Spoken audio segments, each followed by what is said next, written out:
nays. We stand adjourned. Okay, we might as well, we got a long way to go, so we might as well start before we're gonna get there. Are we hooked up? Come in first. Are we hooked up with the public, Justin? I'm working on that right now, Bruce. I'm admitting everyone. We've got quite a few folks joining us again today. So it's going to take a little bit of time for everyone to get in. Oh, that's how you get it. They used to bring in like a cost.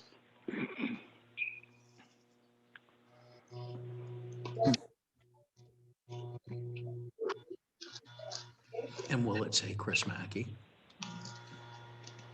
Well, we'll start the meeting while you're hooking up people. Yep, go ahead. Chris, try to get it up on mine. We start meeting number 504 of the Lake George Park Commission. I see Michelle. I'll ask Can we Michelle turn if this we have a on? quorum. Yeah, you have a full house. We do have a quorum. Thank you. Welcome. The first item on the agenda is the approval of the meeting minutes from January. Does anyone have any corrections or additions?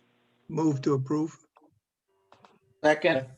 It's been moved and seconded to approve the minute of the January meeting. All in favor? Aye. And opposed? It's carried. Same thing with the fiscal actions report. Move to accept. Second. It's been moved and seconded to approve the fiscal actions report. All in favor? Aye. And opposed? It's carried. Bruce, Bruce, Go ahead, Joe. I'd like to make go back to the minutes, amendment to the mooring modification for the Coolidge Club. In the second condition should have read, I believe, that the boat owners should be part of the watershed, own land in the watershed. I think I talked to Ken this morning about it, and he agreed that that should be the modification there. So in addition, on the second one, should just say that the landowner should be part of the watershed. Michelle. Okay?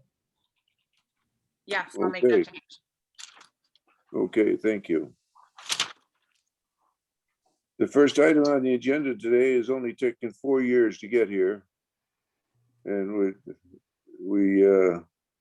I am happy to see a resolution on the agenda with this. It's a stormwater management regulation. Kenny, would you read the regulations that we have finally? I can't get anything here. I can't hear anything. Can you hear me, Ken? I can hear you fine. Yes, somebody else was talking. Thank you, Chairman. You're right.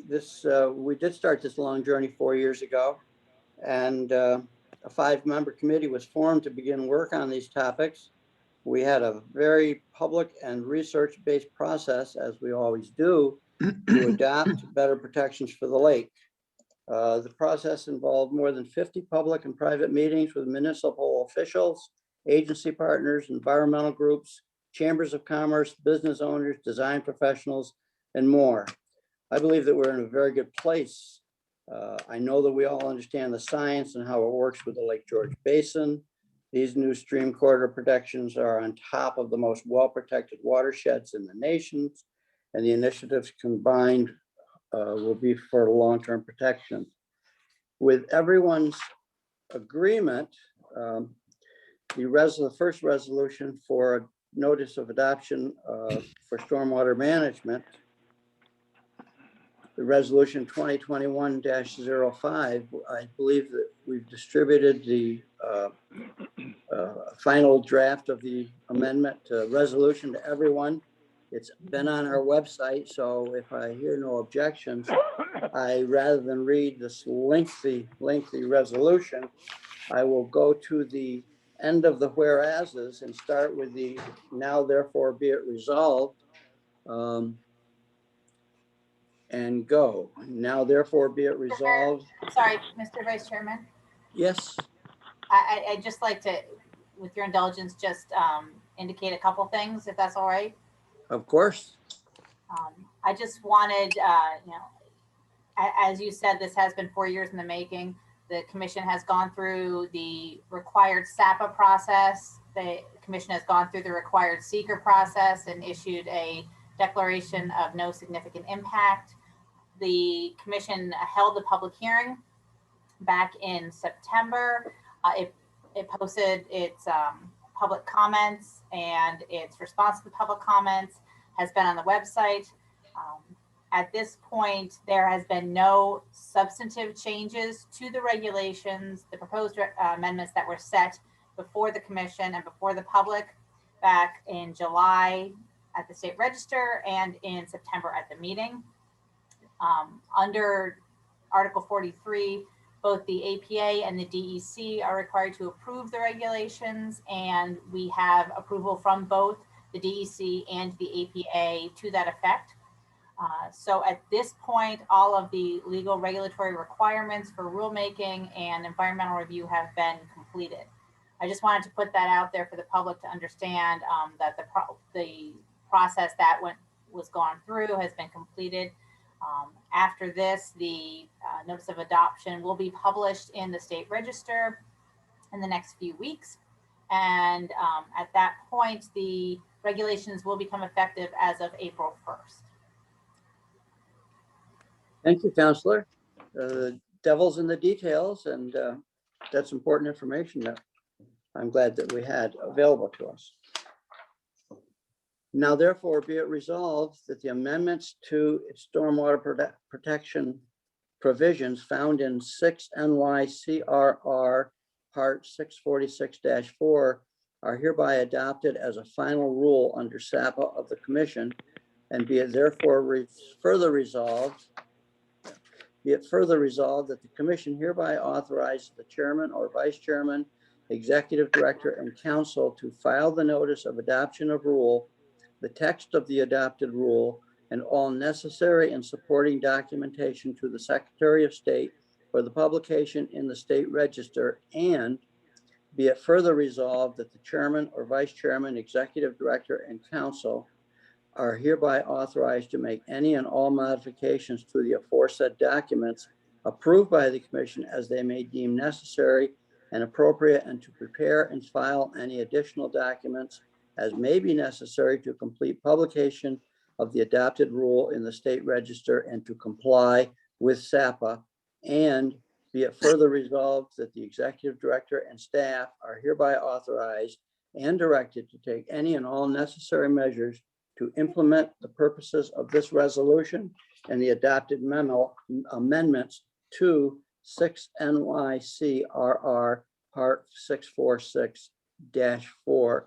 And I offer that as a motion. Seconded. Been moved and seconded to adopt the stormwater regulation amendments, resolution 2021-05. Any further discussion on it? All in favor signify by raising your hands. I can see it on the screen. Opposed? It's carried. Thank you, ladies and gentlemen. Or lady and gentlemen. Oh, it is ladies now. It's plural. And the next item on the agenda is just as important, and it took just as long, if not longer.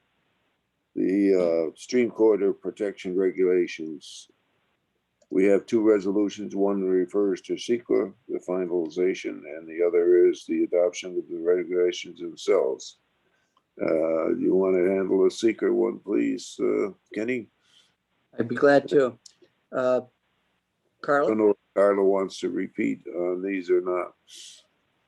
Yes, I can help out on this one.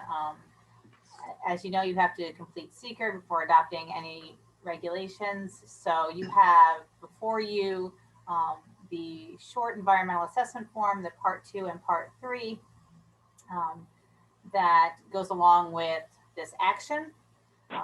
You have on part 2, I've taken the liberty of indicating that there will be a no or small impact may occur with respect to questions 1 through 11 on part 2. I am happy to go through each one of them if you desire, or if you have any questions on any of them or wish to change that to a moderate to large impact. That's up to the commission. If you are all comfortable with no or small impact, we can do that as well. What is your pleasure? If anybody's uncomfortable, speak up. I believe we're comfortable with it. Okay, so if that's the case, then part 3, is it the commission's desire after the entire review of the prior DGEIS and FGEIS from the 2009 Stream Corridor regulations and the thoroughly vetted environmental review through then and through now with DEC and APA, the executive chamber, all the necessary interested parties, is it the determination of this commission to issue a no significant impact resolution? And if it is, there is a resolution set before you to that effect. I believe that's the feeling of the commission, and Kenny has a resolution in front of him. He wants to read it. And again, with respect to that, I'm sorry, Vice Chair. With respect to that, this has been on the website. This has been before the commission. All of the information in the whereas clauses was the information I just provided to you. So, you know, if the commission desires, we can move forward with reading the resolved paragraphs, understanding, as with the other resolution, the entire resolution is what is being adopted and what is in the meeting minutes. Okay. Okay. Resolution number 2021-06, February 23rd, 2021. Going down to the now therefore be it resolved by the commissioners that the proposed project will not have a significant adverse effect on the environment for the reasons set forth in the attached notice of determination of non-significance, and be it further resolved that the executive director, staff, and LGPC council are authorized to take all actions reasonable and necessary to file the negative declaration and discharge the commission's responsibility as lead agency for this action. And I offer that up as a motion. Second it. Second. It's been moved and seconded to adopt the negative seeker. Any further discussion? All in favor, show by raising your right hand. Opposed? Motion is carried. Thank you, Kenny. Same thing now, we're up to the final adoption of the stream corridor regulations, resolution number 2021-07. You want to read Okay. that? Yes. Carla, do we need any preliminary comments? The same comments as with stormwater. This was thoroughly vetted through the SAPA process and the seeker process. If you recall, originally this was incorporated into the stormwater management, but after discussions and looking further into it, it was determined that it was better to split this into stream corridor and stormwater management. So that's what was done. This was the original was filed back in October in the state register. The public hearing was held on January 12th. There was public comment. The assessment of public comment was put on the website with the revised assessment of public comment to add additional information. As you can see through the resolution that was also on the website, this is something that, as opposed to stormwater with stream corridor, Article 43 requires consultation with the APA and the DEC, not approval. And I can say that we have consulted significantly with the DEC and the APA. This has gone through, as you just saw, seeker, it's gone through SAPA, and the regulations have not substantively changed since the public saw them. So at this point, the legal requirements to adopt the resolution have been met. Okay, thank you. Well, this refers to resolution number 2021-07, dated February 23rd, 2021. Moving on to the now therefore be it resolved that the proposed regulations regarding stream corridor management to be found in 6 NYCRR Part 646-5 are hereby adopted as a final rule under SAPA of the Commission, and be it further resolved that the Commission hereby authorizes the Chairman or Vice Chairman, Executive Director, and Council to file the notice of adoption of rule, the text of the adopted rule, and all necessary supporting documentation to the Secretary of State for the publication in the State Register, and be it further resolved that the Chairman or Vice Chairman, but Executive Director and Council are hereby authorized to make any and all modifications to the aforesaid documents approved by the Commission as they may deem necessary and appropriate to prepare and file any additional documents as may be necessary to complete publication of the adopted rule in the State Register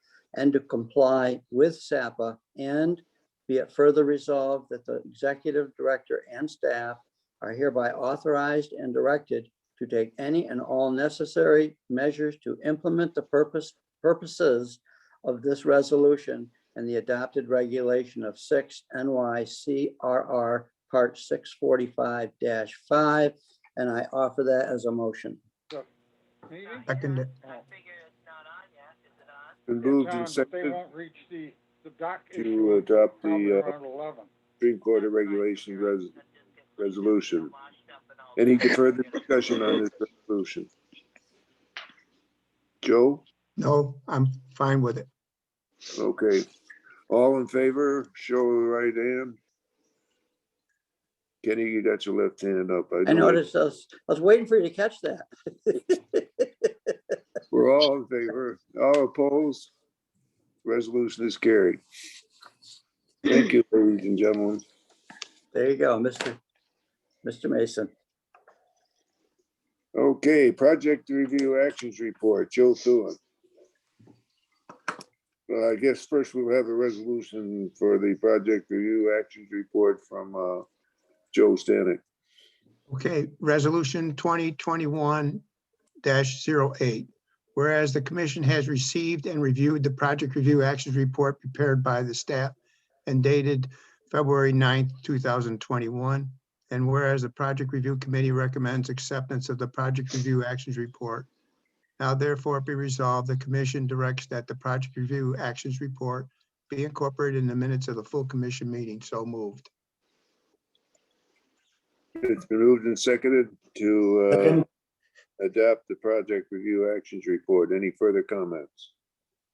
All in favor, show the right hand. You got it right, Kenny. All those opposed? Carried.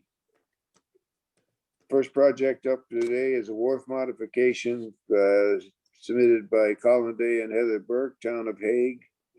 Do you have anything to introduce that with, Joe? I do. Thank you, Chairman. Good morning, everyone. The application is for a dock modification to convert an existing single pier into a covered U-shaped dock. The existing grandfathered pier is located inside the sideline 20-foot setback. And so adding a boathouse to this structure in the setback increases the nonconformity and requires a variance. This application is represented by Mr. Dennis Mcdowell, and I believe I saw Mr. Mcdowell among the public here. And I'd invite you now to discuss the application and the presentation before us today. Thank you. Good morning. I'm also, sorry. Go ahead. Thank you. I'm also here with Brett Balzer. We're with Balzer and Tuck Architecture, representing Colin and Heather. Our application is to modify the existing dock and expand it away from the existing setback, which is currently over. We're currently over about 18 feet of the existing wharf setback, and the goal is to maintain that northern edge of dock as well as the eastern edge of dock and expand towards the south to create the U-shaped dock and boat cover. Colin and Heather purchased a home recently and are looking to make some improvements, and this being one of them. The goal is to create a cover for their boat, and it is a gable structure with no deck on top of it. It's simply a cover, a roof structure for weather and protection for their boat. The goal with keeping the current location is to limit the impact that the addition to this dock would create. Currently, the shoreline has a seawall that's a concrete retaining wall with masonry veneer, and the effort is to keep the existing access from the shore to the dock as it currently is oriented and built towards the south without disturbing that wall. Functionally, the access to the dock is adjacent to the set of stairs that circulates from the upper portion of the site down to the lake level and allows for direct access to the dock. It's our intention to remove the existing cribbing and install a pile system to support the new structure, as the existing crib system cannot handle a timber frame structure that we're looking to put on the dock. So that would allow for a better base for the timber structure, as well as open up the structure with the piles and allow for better water flow underneath the dock. Other than that, we have made an effort to keep within the existing aesthetic of the home and the area, and the homeowners have contacted their neighbor to the north, which is the closest neighbor to the dock, and discussed the project with them, and they have sent in a letter indicating they have no issue with the dock. We also submitted letters from our general contractor and realtor indicating the effort it would take to get into the seawall and rework it and modify the existing seawall. Would be extensive and financially in excess of what we're trying to spend on the dock. The impact on the site, which we're trying to avoid, is tearing that wall apart in order to move the existing stone steps to allow for direct access to the water. Is there any questions commissioners have of the applicant? No? Is there anyone else in the audience on this application?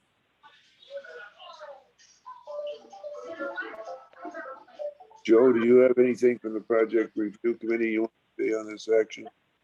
Yes, I think the staff has reviewed it, and given the conditions of the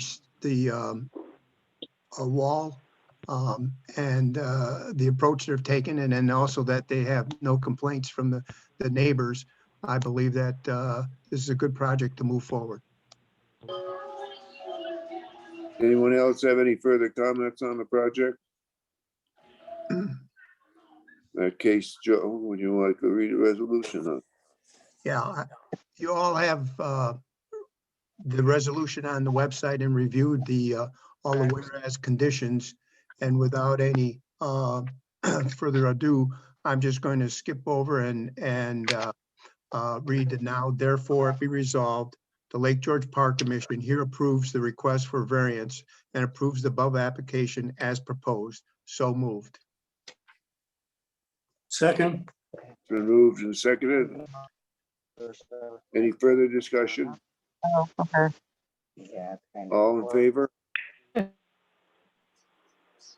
Opposed? Resolution carries. Thank you very much. Next item on the agenda is a request for more clarification by Charles Mackey, town of Queensbury. Joe, do you have anything to introduce in this one? Yes, thank you, Chairman. This is an application for a dock modification for the placement of a boat lift. The boat lift, as proposed, would extend more than 40 feet from the mean low water mark, and as such requires a variance from the Commission's regulations. This application is represented by Mr. Mackey as well as Dennis McElroy, and I can see you're both here in the audience, so I'd invite you to unmute yourself, whoever wishes to present this application, and provide a little bit more description regarding the proposal. Is there someone you, here to speak for the applicant? Yes, thank you, Mr. Chairman. Dennis McElroy from Environmental Design, representing Chris Mackey, property owner and applicant for this variance request. Chris is with me on screen somewhere, and I'm as well here. as Mike Savioli from Dock Doctors. As indicated, Chris is the owner and applicant. I have prepared the application document, assistance with Chris and Mike. Mike represents Dock Doctors, who are responsible for the design, fabrication, and installation of the boat lift that would be approved.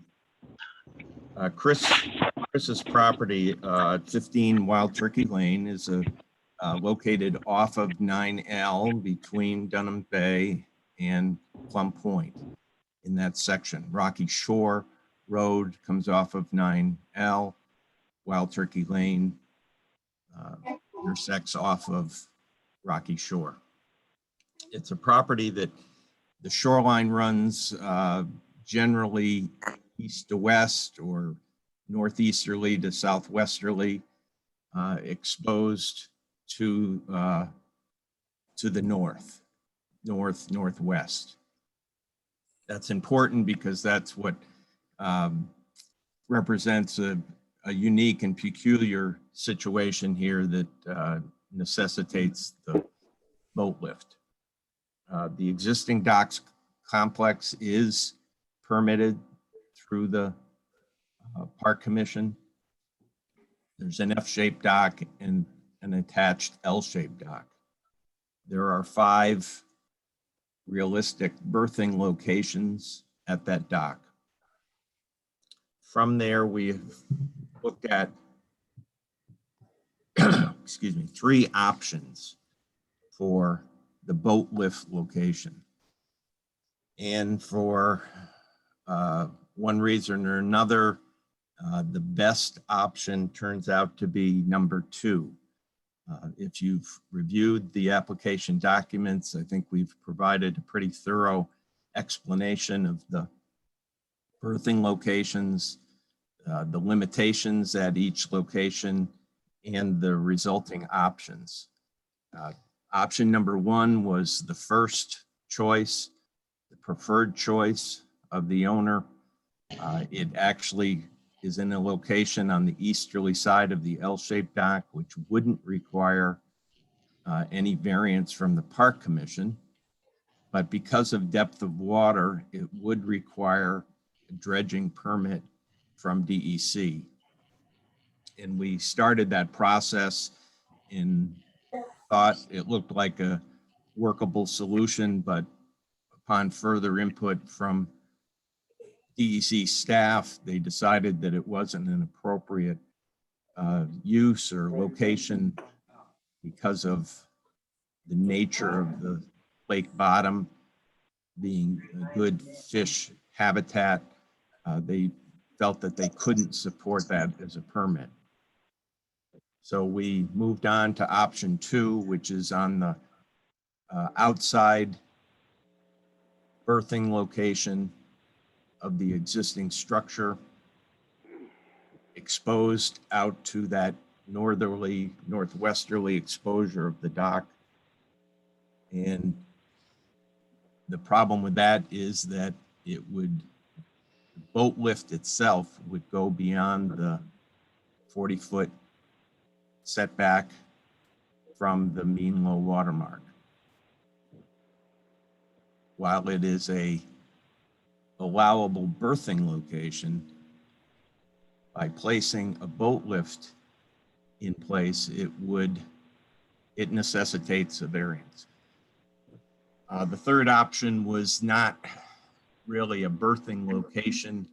It was something that would work physically in terms of the depth of water, but it would not be a conventional or traditional berthing location to the dock. Therefore, it would be considered a separate dock structure, and therefore would require variance because this property at 204 linear feet of frontage would allow for two dock structures, the existing F and L-shaped docks.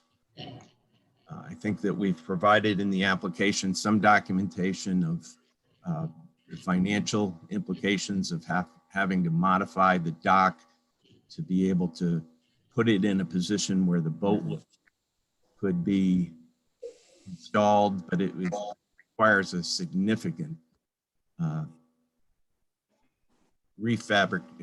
reconstruction of the dock structure to be able to allow that. We've looked at housing the boat off-site, the rental fees or the purchase of a dock slip off-site. Those would appear to be financial hardships as well. So I think that we've provided some information along the lines of what the application, the variance application requests. And we're looking for this option 2 to be supported by the commission. Any questions? Anybody have any questions for the applicant? No, sir. Thank you. Is there anyone else in the audience who wants to speak on this application? This is Chris Mackey. I'm the property owner, and I'm here with my son, the future property owner. And, what I thought is an important element to understand is that this past summer, we found that the newly constructed dock locations on the east side of what I'll call the main reverse F dock, neither the approved berthing location on the most easterly side, which is not a slip, as well as the actually newly constructed slip, do not even permit enough depth in the middle of the summer to get a boat off the lift.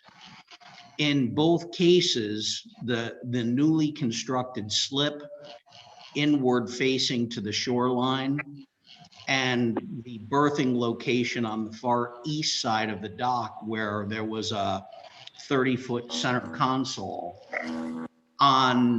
from early to mid-August through the time we took the boats out, the boats wouldn't even float off the lift due to the depth of the water in both of those locations.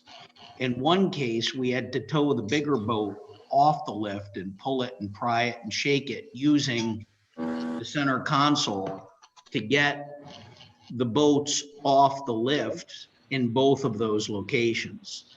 So I know there's been comment, why not use one of those newly constructed locations? And quite simply put, the boats we owned previously wouldn't go on and off the boat lifts there.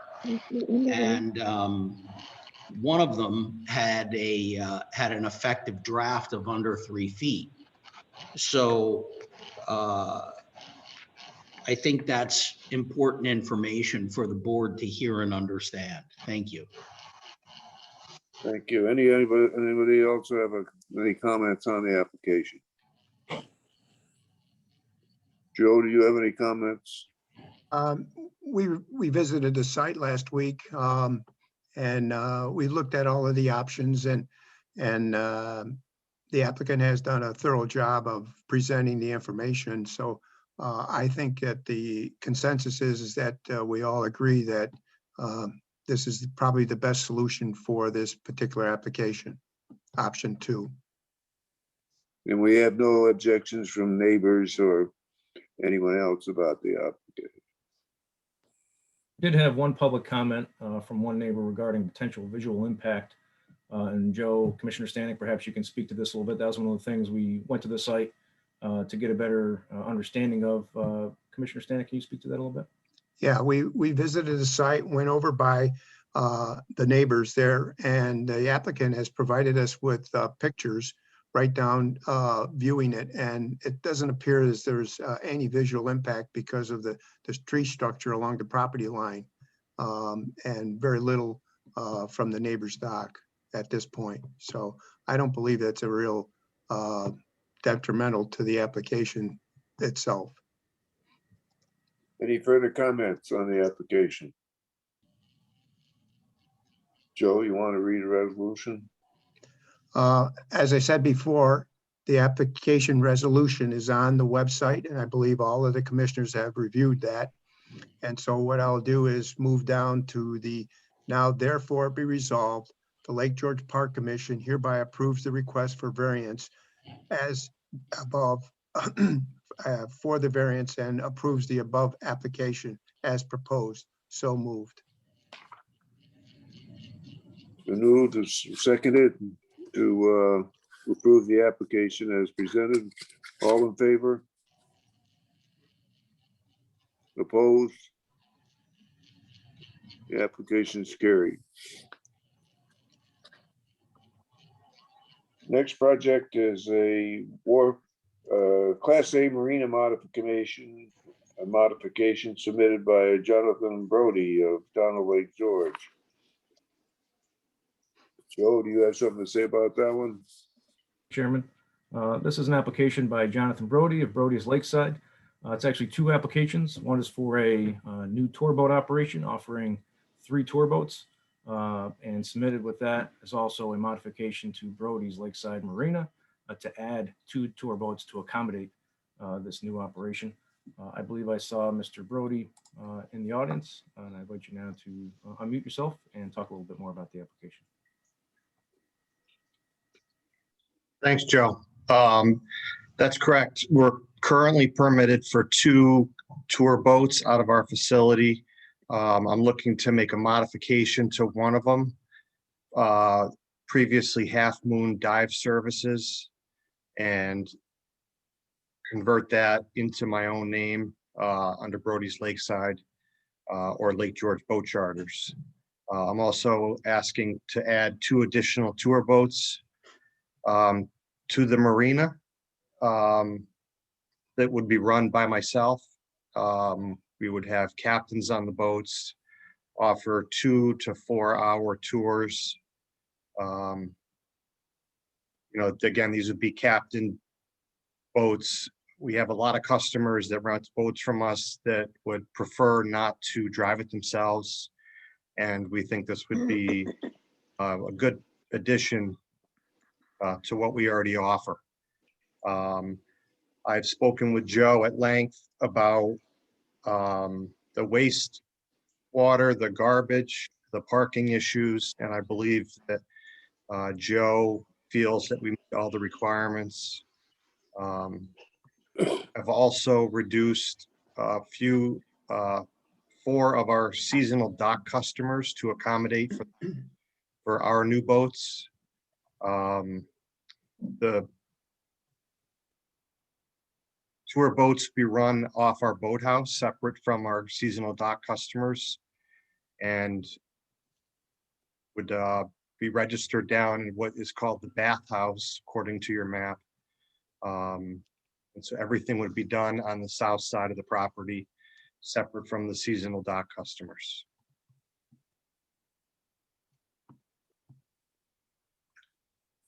Any further comments? I noticed that there was a concern, correct me if I'm wrong, Joe, but there was a concern from the public about traffic on Fort George Road What have we done? What has been done to alleviate that? Yeah, so we did receive 2 comments on this application, one in support and one expressing concerns. The concerns in this instance were regarding boat traffic in the bay. And looking at that, the bay is based on the Lake George recreational study, has sufficient size to carry, the boating capacity proposed. And also, it's noted that these are going to be replacing seasonal berthing customers. So although there will be more trips, as Mr. Brody noted, these will be captained by licensed professionals. And so anticipate obviously the 5 mph zones, would be recognized and adhered with, and the general skill would be better than a seasonal berthing customer, and certainly any type of boat rental. So we recognize the concern, but we believe this can be carried out in a way that will not be impactful. Joe, what do you have to say about this? Well, a number of us visited the site with the staff, and we concur with the application. As Joe and the applicant has indicated, it's a replacement of seasonal berths, and the recreational study, as he indicated, is still has capacity in the area. And so we didn't see a problem with this application at this point. Did you see any problem with the traffic off Fort George Road? No, this is Fort George Road is for another application. The comment sorry. was referring to the water. The water traffic. traffic. All right. I beg your pardon. Okay. In that case, you have a resolution. Yep. As I stated before, the resolution with the whereas conditions are all stated on the website, and you've all reviewed them, and there has been any comments. So I'll skip through there. And now therefore be resolved, the Lake George Park Commission hereby resolves to approve the above application as proposed. So moved. It's been moved and seconded to approve the application. All in favor? Opposed? Application's approved, Mr. Brody. Thank you very much.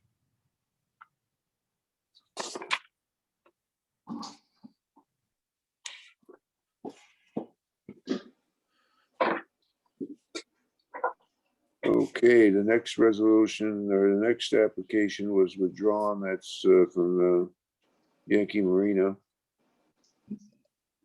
No, that was from George Pessel. Right. New wharf construction submitted by Mike Caruso, previously Madison Finley, Town of Bolton. Actually, we skipped over one. So for clarity, the George Pencil Boats by George application at the Lake George Forum has been removed from the agenda at the applicant's request. Next up would be Yankee is still on the agenda. So we have one more before Mike Caruso. So if I may, the Yankee Marina seeks to modify its marina application. They seek to increase their sales and service areas, specifically looking for boat storage ranging presently from 55 to up to 140 vessels. And this application is represented by Andrew Brody as well as Lucas Doby. And I believe I saw both of those gentlemen in the crowd. If you'd like to unmute yourself and discuss the application a little bit more. So we still have an application before us. Then. Yes, thank you, board. Good morning. For the record, Lucas Doby with Hutchins Engineering, representing Brody Land Development LLC, which is the Yankee Boating Center on Lakeshore Drive and Diamond Point. Also on the call with us is Andrew Brody, who runs the operation there.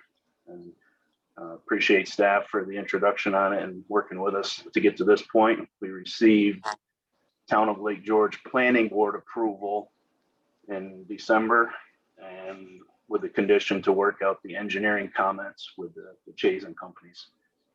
Also, I believe Mr. Thune reviewed our stormwater plan extensively and will address his comments as well.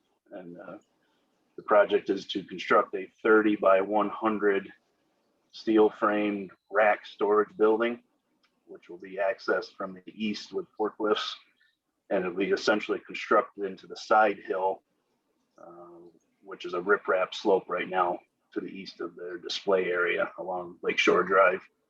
Also, the applicant proposes a 40 by 60 addition to the rear of the Yankee storage, of the Yankee sales building, which will be at the basement level, if you will, to the east, which will provide more indoor service facilities.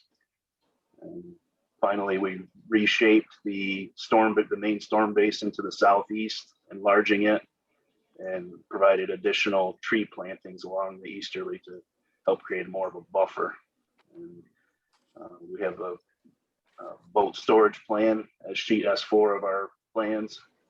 And we're here to ask for your approval today to modify our marina permit. And it's my understanding the applicant would like to build these buildings this year. And we appreciate you having us and be happy to entertain any questions the board may have. Thank you.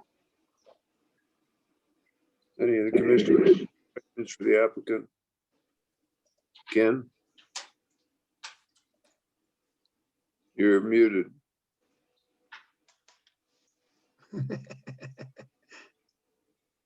You're muted, Ken. Thank you. Thanks for the Sure. wave. So you missed my I'm confused comment. I'll leave that out. Are we talking about changes both at the original Yankee Marina location and what I refer to as the store? No, this project only applies to the location on 3578 Lakeshore Drive, which is our retail store. The store. Okay, thank you. No further questions from anybody in the commission? Are there any comments from the audience? Joe, do you have any comments on this application? Yes, we visited the site, the staff and the commissioners, and I feel it's a good project with an addition to what they already have there. They've been a good applicant as far as providing all of the things that they say they're going to do in the application, in the previous applications. So we have no issues with this application. So you okay with stormwater stuff? Yes. In that case, you want to read the resolution, Joe? Yep.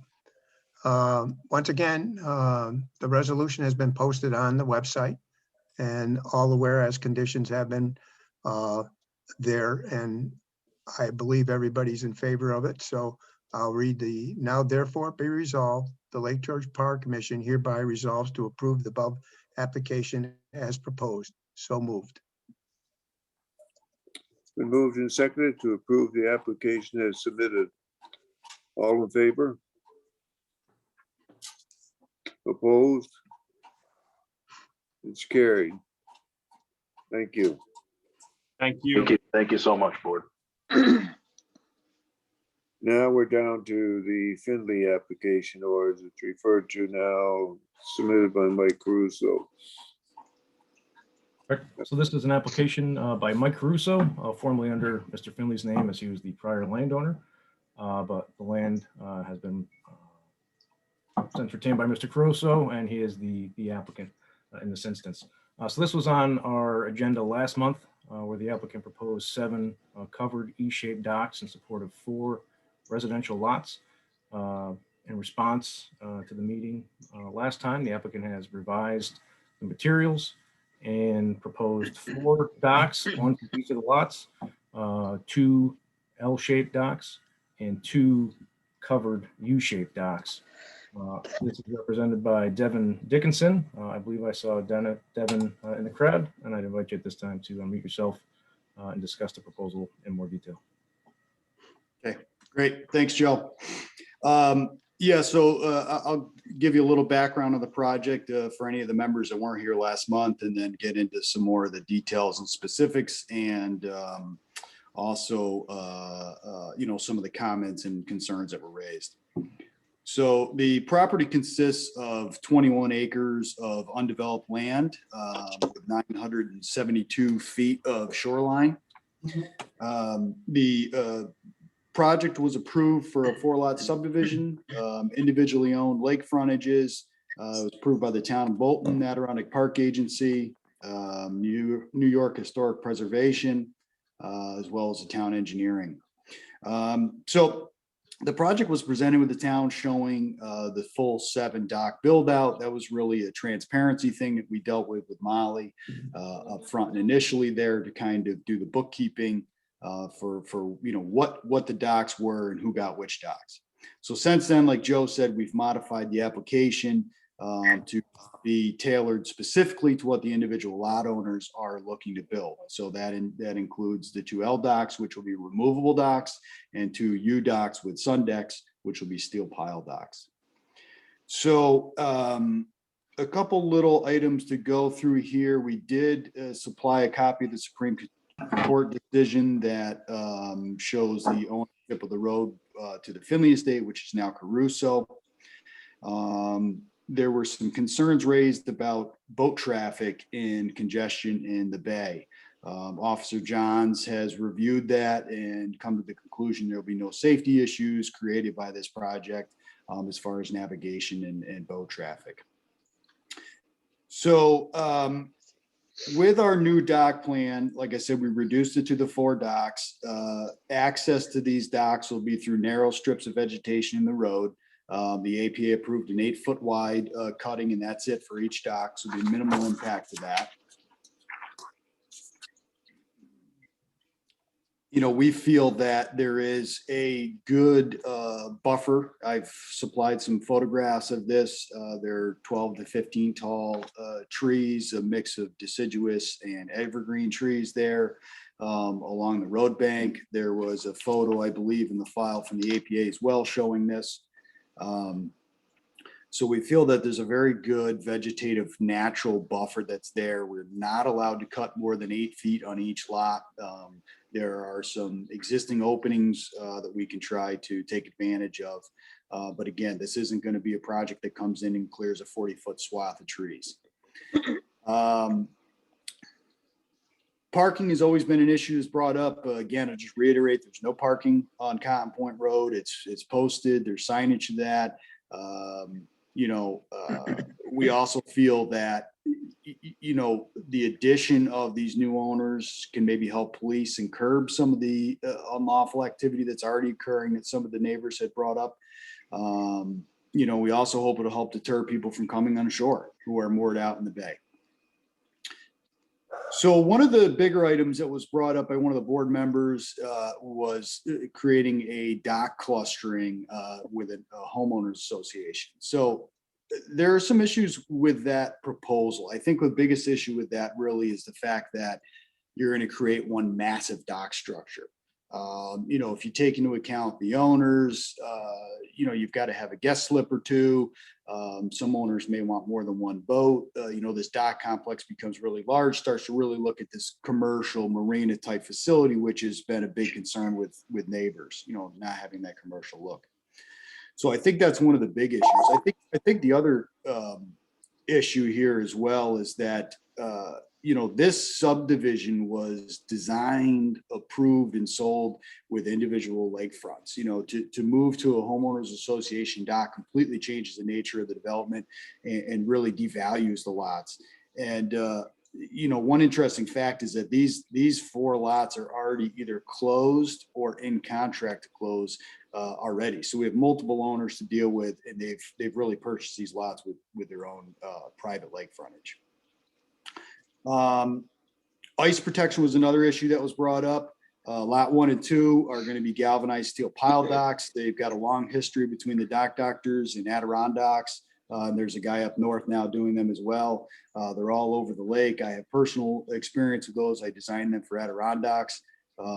They're great against ice movement and ice damage. And then lots 3 and 4 are going to have removable docks. So that's not an issue for those docks. One of the people who wrote some comments in were concerned about where the docks are going to be stored. when they're removed on lot 3 and 4. Obviously, those docks will be stored up at the home site. There's no place to store them at the lake frontage. That's something that the homeowner is just going to have to deal with every year. I think we've addressed the water depths pretty thoroughly. We went out and did some additional water depths at each location. So I think we've kind of addressed that. Dock density, I keep pointing to this aerial overlay there that I just think really speaks volumes to the nature of that area. Especially now, even moving to the 4 docks, when you really look at the over development and density on Cotton Point compared to our 4 docks. And as you move north from there, the docks are much more spread out, than that density you really get on Cotton Point. So I really truly feel that it's not an overdevelopment. They're single residential homes, will be residential docks. I feel it really fits in with the character of the neighborhood. It's been through multiple reviews through the town and DEC and APA. So I feel this is a good project. We've really pared it down since the last presentation, and hopefully we can move to get this approved.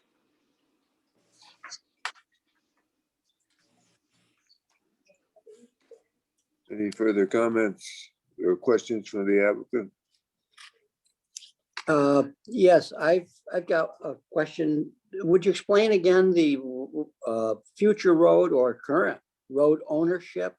If I understand that the road was owned by Finley and the town had a conservation right to it, or however it's described. Now, will that road be in 4 ownership sections between the beginning, the 9L side of the road, and the 9N, excuse me, and the actual Cotton Point settlements? There'll be 4 owners of that road now? So yes, Mr. Parker. So this is kind of a title question that we're starting to get into here. But my understanding is that as that title is transferred, it will continue to transfer with that land to the new owners. So that decision that was made by the Supreme Court that the underlying land is owned by Finley and that the town has a right to maintain and construct a road would then go with the land to each lot owner. Okay. So that right is in perpetuity.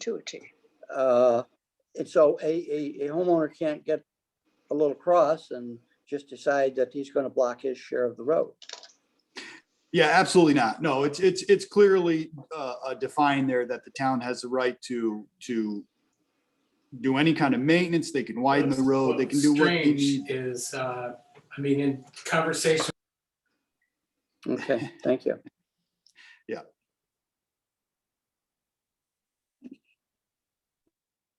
No further questions? You Kathy, Ken? Well, no, not totally. I have a couple more issues. I got some notes here. I'm talking about if I understand it, 2 of the dock are going to be U-shaped docks with a double slip interior and obviously boat space on the exterior. So that would be easy mooring for docking for up to 4 boats.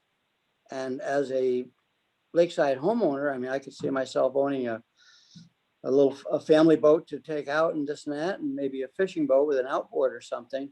But I'm not sure that I want my brother-in-law to have access to and my cousin. So we end up with 4 boats there, of which I'm picking up a little side change to pay my taxes with. That's my concern with the size of those U-shaped docks. Why they're not just a simple single boat U, which obviously if you build a U-shaped dock, you have 2 more slips, but at least that would limit boat dockage to 3 boats. Hopefully all family owned. Yeah, so I agree with you. It's a big concern. I know that the Park Commission lake-wide has really tried to address that because let's face it, there's all sorts of owners who are renting slips illegally and that kind of thing. So I think you've done a good job, enforcing that. So I do a tremendous amount of permitting and dock design on Lake George. And what I'm finding is that more and more people are going for the double slip because they're looking to have two slips covered. You're right. It's very common to have a wakeboard boat and a family boat. The other thing that we're finding is that they tend to use the outer slips for kayak and paddleboard launching, PWCs and that kind of thing. You know, it is nice to have a guest slip. If you have friends in the lake that come over for dinner and that kind of thing, it is nice to have a guest slip.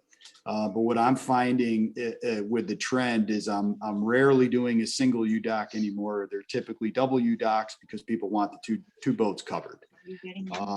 And then, like I said, you get the additional space for the recreation stuff, the paddle boards, kayaks, PWCs, that kind of thing. So that's kind of how we got to this design here.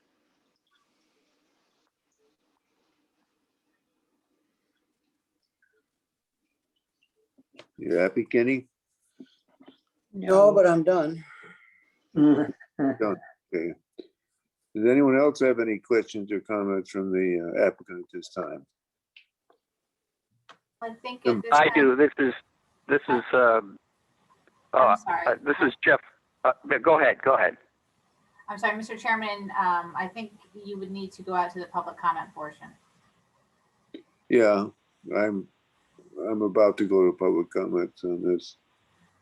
And I'm about to ask if there's anyone in the audience that wants to make a comment, and I already saw one audience member raise a hand.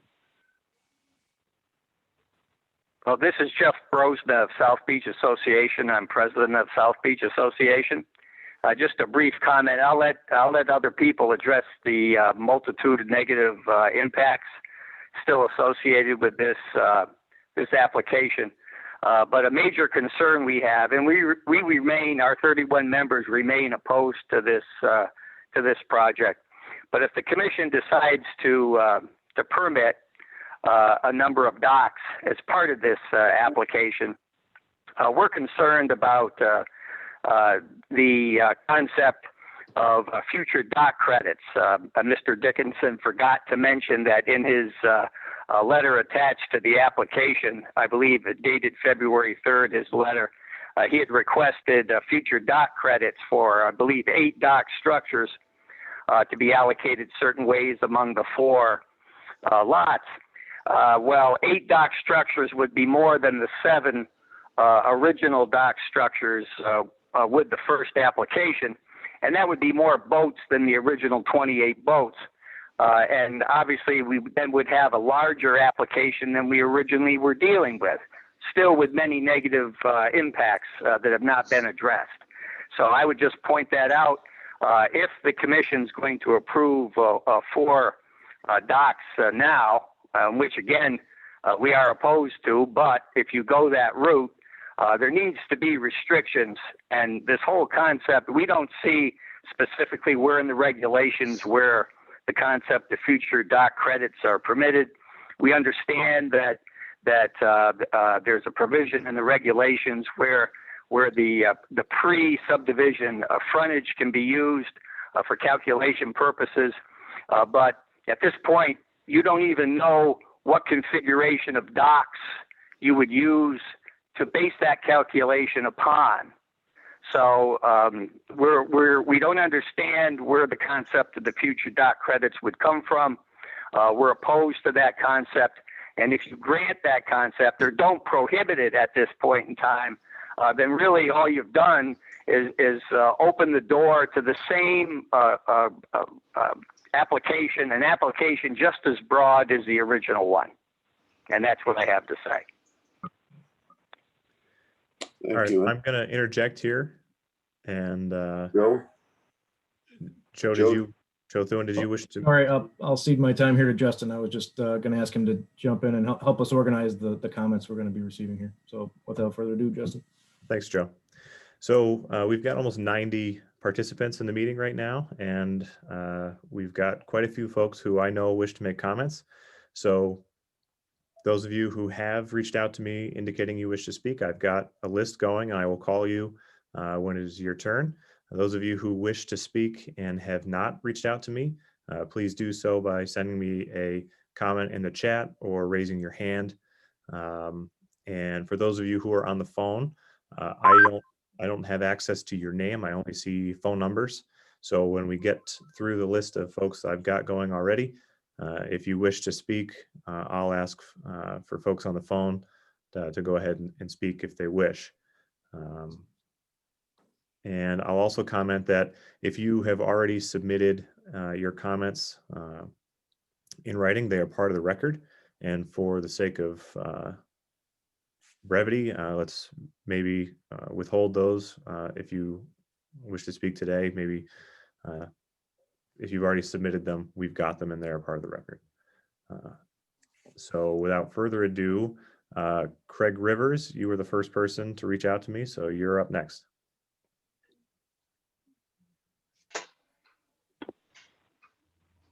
And I should comment that I've muted most of you. So if you wish to speak, you should unmute yourself. How's that? Am I audible now? Yep, there you go. Thank you, Justin. Yep. I've worked in the private sector, so I'm not used to the bureaucracy and all the inner workings of a public organization. Sorry, I'm not sure what that is. I just want to say that I consider the second proposal rather disingenuous and insulting. It's essentially the same as the original, only will apply at a later date for the future docks. In mitigation, I would think some conciliatory actions would have been taken by Caruso and the Lake George Property Services LLC to address some of the issues such as road safety. I simply, the visual impact is absurd at best. I hope some of you people on the commission had a chance to walk down that road. There are literally places where you can step from the road onto the water in one step. So to think that these boathouses are, and I did submit 4 or 5 contiguous photographs to show the largest tree is an 8-inch cedar. Most of them are 2 to 3 inch saplings. The soil and ground is not big enough to support any significant vegetation. So to think that this is going to somehow hide a boathouse as it is bigger than most footprints of our cottages in South Beach and also in the Grove is at best absurd. I also want to address the issue of safety. I actually walked the road last week. At night, there is literally no light on that road. So people are going to be egressing directly from a boathouse onto a public road with no shoulder to walk on. Then as you round the corner and come up to where the actual roads are, where they're coming out of on Lake George Road, they are coming out into a blind spot. I would suggest that Mr. Caruso maybe look at putting up signs going south saying hidden driveway. Because as I walked out of their driveway, there's no view looking north. You can't see anything coming because you're just prior to the crest of the hill. So people are going to have to walk with traffic. They're not going to be able to walk against traffic because they can't cross the road because it's too dangerous for them. Last thing we're really concerned about, and I got a kick out of Adirondack Explorer stresses, we don't care if people pee in the lake. That's not our biggest issue. Our biggest issue is seemingly a commercial enterprise that is being hidden as a private enterprise. Why Mr. Caruso and his brother, who both own lots 1 and 2, need 2 huge boathouses, the largest boathouses on the southern rim of Basin Bay, to house all their boats is beyond me. Why they couldn't have submitted as an HOA, both of them, for 1 boathouse, having plenty of room for their boat, their son's boat, and so on. So they're very upset by the proposal because it literally does nothing. I personally, Mr. Dickinson is a professional, but I personally couldn't find any boathouses on Lake George that are not protected by bubblers. If there are some, that's good. But most of us agree that they're probably going to be picking up kindling along the road in the following spring. We've seen ice as far as 4, 5, 6 feet above road level. It's pretty destructive forces. And so with that, I would just say that we in the Grove, and I think the rest of the Conway residents disagree with this, we would ask for real mitigation in this and to look at this seriously, and also without question refuse any future considerations that would obviously be for commercial purposes only. How they would hide that, I'm not sure, but I'm sure it's easily done. And I don't think the Lake George Park Commission actually checks boats, or maybe they do, to see who is housed in those boathouses. So thank you for your time, and appreciate it. Thank you. Okay, next I have Dennis Curtis. Dennis? do you Hi, want it's to unmute Judith. yourself? Hi, yes, it's Judith Resnick and Denny Curtis on a screen together. And first of all, thank you. We appreciate the serious consideration and also the outpouring of concern. We want to raise the problems we want to raise, to summarize briefly, is that in the now voluminous hundreds of letters before you and the very skinny proposal before you are serious issues of material fact that are not resolved on the record before you. There are representations made to you without actual documentation. There's some pictures, but there's actually not careful documentation. In the letter written by the certified geologist, Daniel Nachman, he laid out a few questions. I won't reiterate them all, but I just want to flag that the water depth readings were not comprehensive, that the wetland buffer information was insufficient. It's actually unclear, as I understand it, for wetlands, it matters where your water source is, and for the vegetation that's right on the lakeside, it's not clear where that water is pulled from, and there certainly is a culvert under the road because water definitely comes from the wetlands in some ways. The sight lines and the question about the impact on ice is under-described, and the safety issues are under-described. So one set of facts goes to what's in the water. Another, I was very surprised to hear this idea that it didn't look like it was going to be congested because of the dozens of us who have written to you who live and are in that water. It's already very congested. And the other facts that are in dispute, and now you just heard so eloquently about, is and Commissioner Parker raised the question as well, is we're looking at the current proposal has room for way more dozens of boats. And of course, with motel owner as owner, the question is unlawful use. As a homeowner next to, in Basin Bay, next to another illegal marina that rents docks unlawfully, literally last summer, a man came down our driveway saying, I am at Blue Water Manor. I know I'm allowed to rent dock space. Where's your dock space I can rent? So with all respect, the Park Commission has, you know better than we, limited resources and the capacity to police the unlawful use of docks. But Blue Water Manor is where we stayed and had dinner once or twice, right? It is very, very limited. And moreover, there is furthermore a serious question about the disjuncture between the information given to Bolton, which as I understand it owns the surface of the road, and the question of accessory use.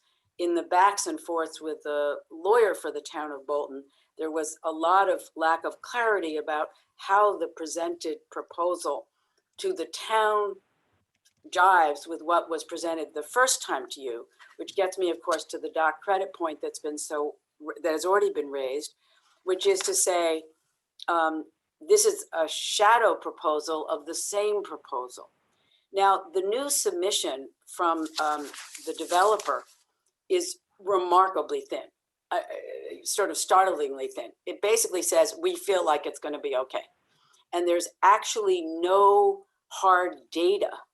And in the record, as of February 18th, when I understand the record closed, to substantiate the information about health, safety, welfare that impacts the public, the environment, and the park, and feeling okay is no good.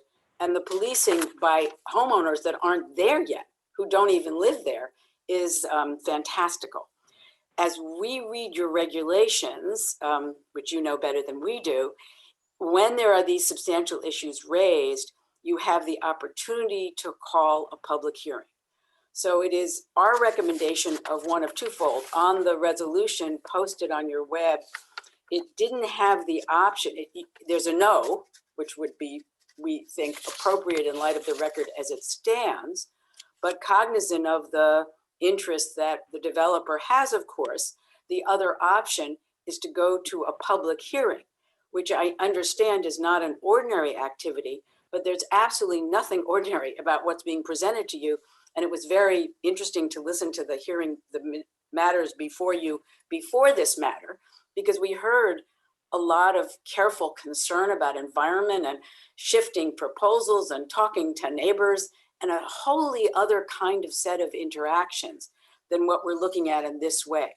So given that it's extraordinary to have this number of comments in a neighborhood that has people who don't all agree about everything, but seem to be of one voice in this area, and to take an unbuilt project with floating dock credits, pun intended, and license it at this point seems profoundly premature. So the request is, one version is no, respecting the concerns of investments already made and seeking to obviously to maximize investment. The other option is a public hearing to get the facts and therefore be able on the record before you to make a judgment about its impacts on the lake, environment, park, safety, and security of the people who live in the area and the people who would come to live in the area. Because we shouldn't, and you just heard the one question is, who will be the new people and how will this keep them safe as well as all the rest of us? Thank you. Okay, next I have Jenny Brorson. Jenny, if you'd like to unmute yourself and comment, go ahead.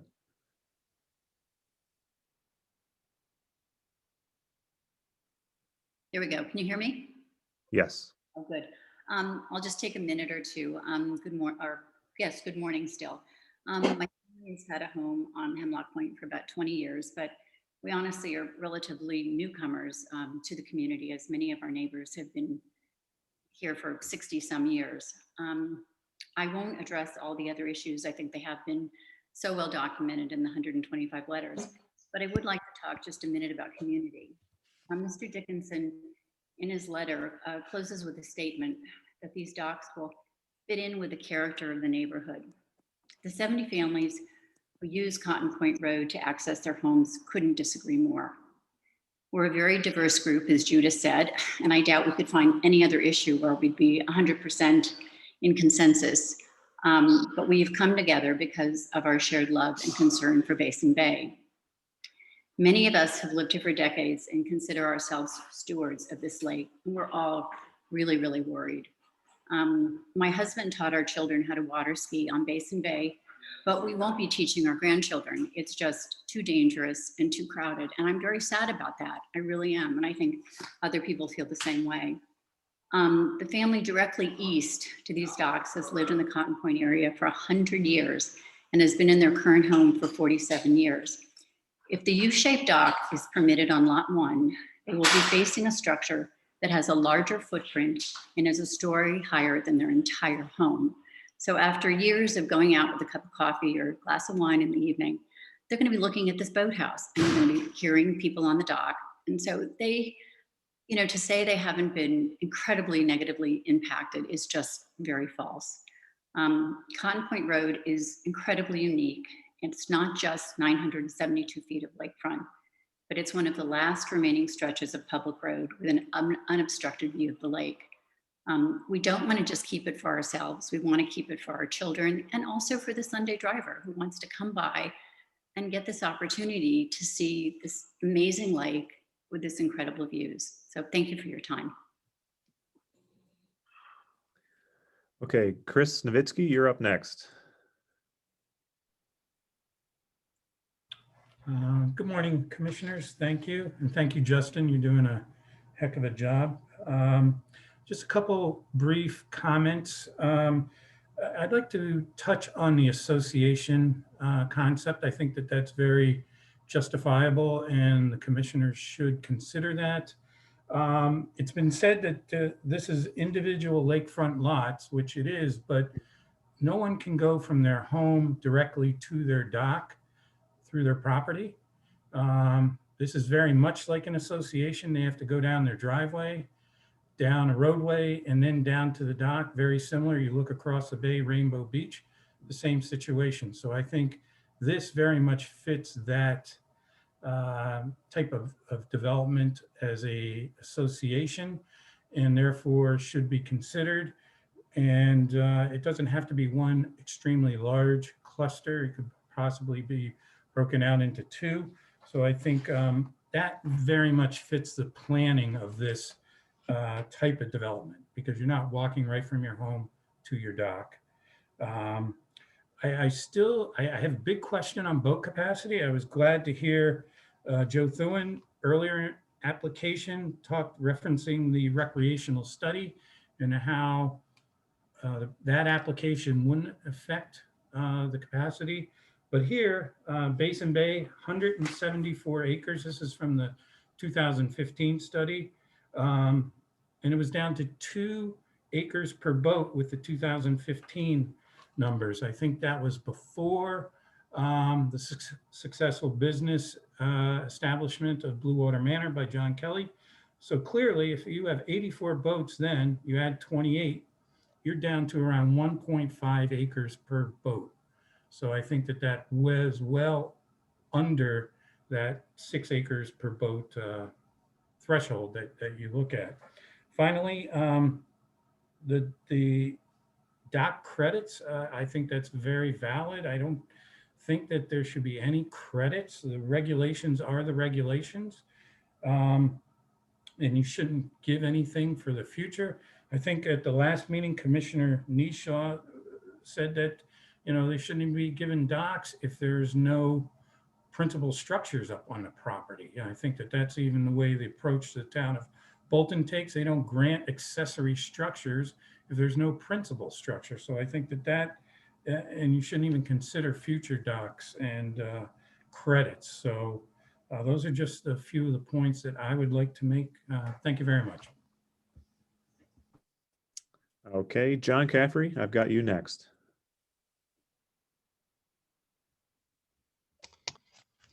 Morning. I'm with Caffrey and Flower in Glens Falls and representing Jenny Brorson, who just spoke. We filed a new letter in response to the revised application, and it includes an updated visual impact analysis. I hope you've all had a chance to review all of those. I know you've received a lot of materials in a very short time between the close of the comment period and today's meeting. We reviewed the revised application, and it doesn't solve any of the problems that were identified in the last meeting, that were identified in an email that Joe Thuen sent to the applicant and Mr. Dickinson, and it offers no compromise. I know at the last meeting, some of the commissioners were interested in a compromise, as several people pointed out already. This is no compromise. They want to reserve the right to come back for 4 more docks later. In a way, it's even worse because they've gone from 7 up to 8. And there is no such thing as dock credits. It's a fictional concept. I don't know where it comes from, but you certainly should not be awarding any such thing on this application. With regard to the question of clustering the docks and putting them shared docks, Mr. Dickinson's letter that he filed said, well, this project was approved without a homeowners association. That is false. The town of Bolton is requiring a homeowners association. The applicant's other representatives told the town they would create one. They would go through the Attorney General. So there's no reason they can't. And I believe that was for purposes of the shared driveway that they're all going to have. There's no reason they couldn't go to a shared dock or maybe 2 smaller docks on one of the lots closest to the house lots and have an association to do that, since they're creating a homeowners association anyway. If they say these lots have been sold potentially already, well, they jumped the gun. You know, if they didn't have all the permits in hand. That's not the commission's fault, that's their fault. But then someone mentioned that the two supposed buyers may be Mr. Caruso and his brother. I think there needs to be disclosure of who these people are, if for no other reason than application.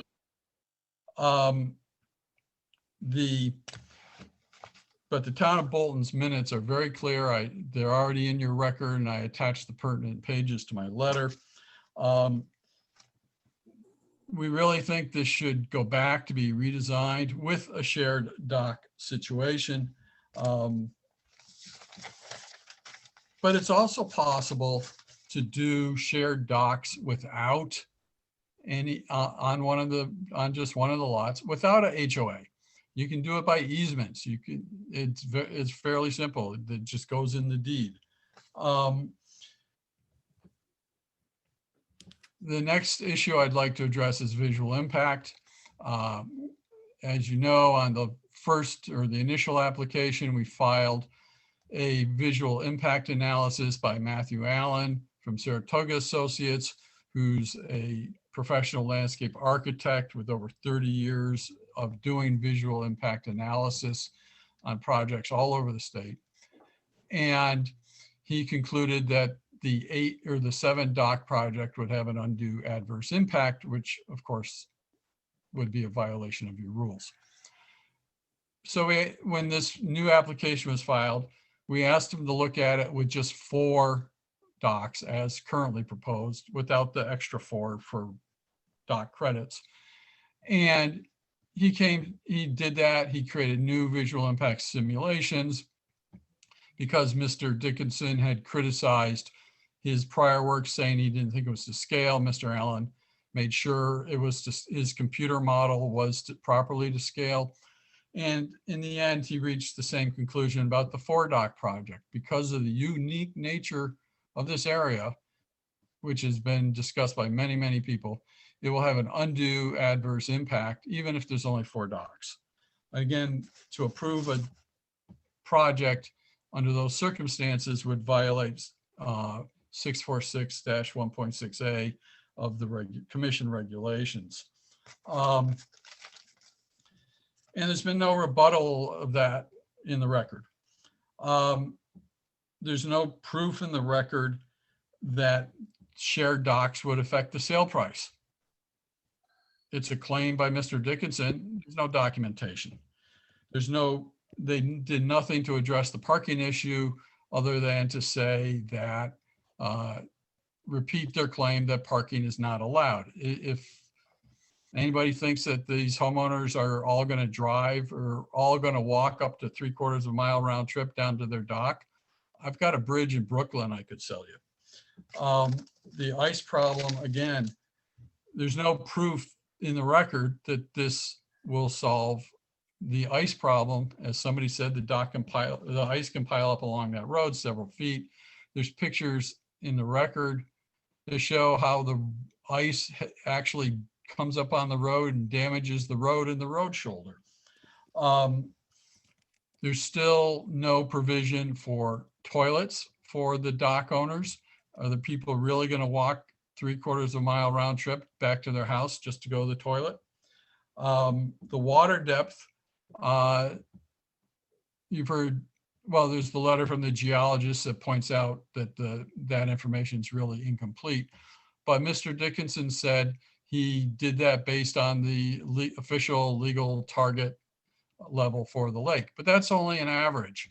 The law allows the lake level to go much lower, a whole foot lower than that. You've heard, I believe it was earlier, the Mackey application talked about how during low water last year, they had a problem. They had to come back to you and modify their permit. That's what's likely to happen here. Some of these docks in low water, they're only going to have 1.5 feet of water, and they'll be back for variances for 80-foot docks, just like some of the pre-existing grandfathered docks in the neighborhood. And those will have a greater visual impact and a greater effect on navigation than the ones that are currently proposed.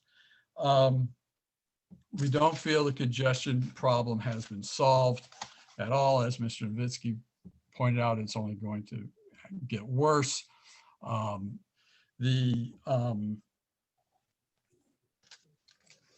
Basically, there's been no compromise offered here. There's been no attempt to refigure how to do this better.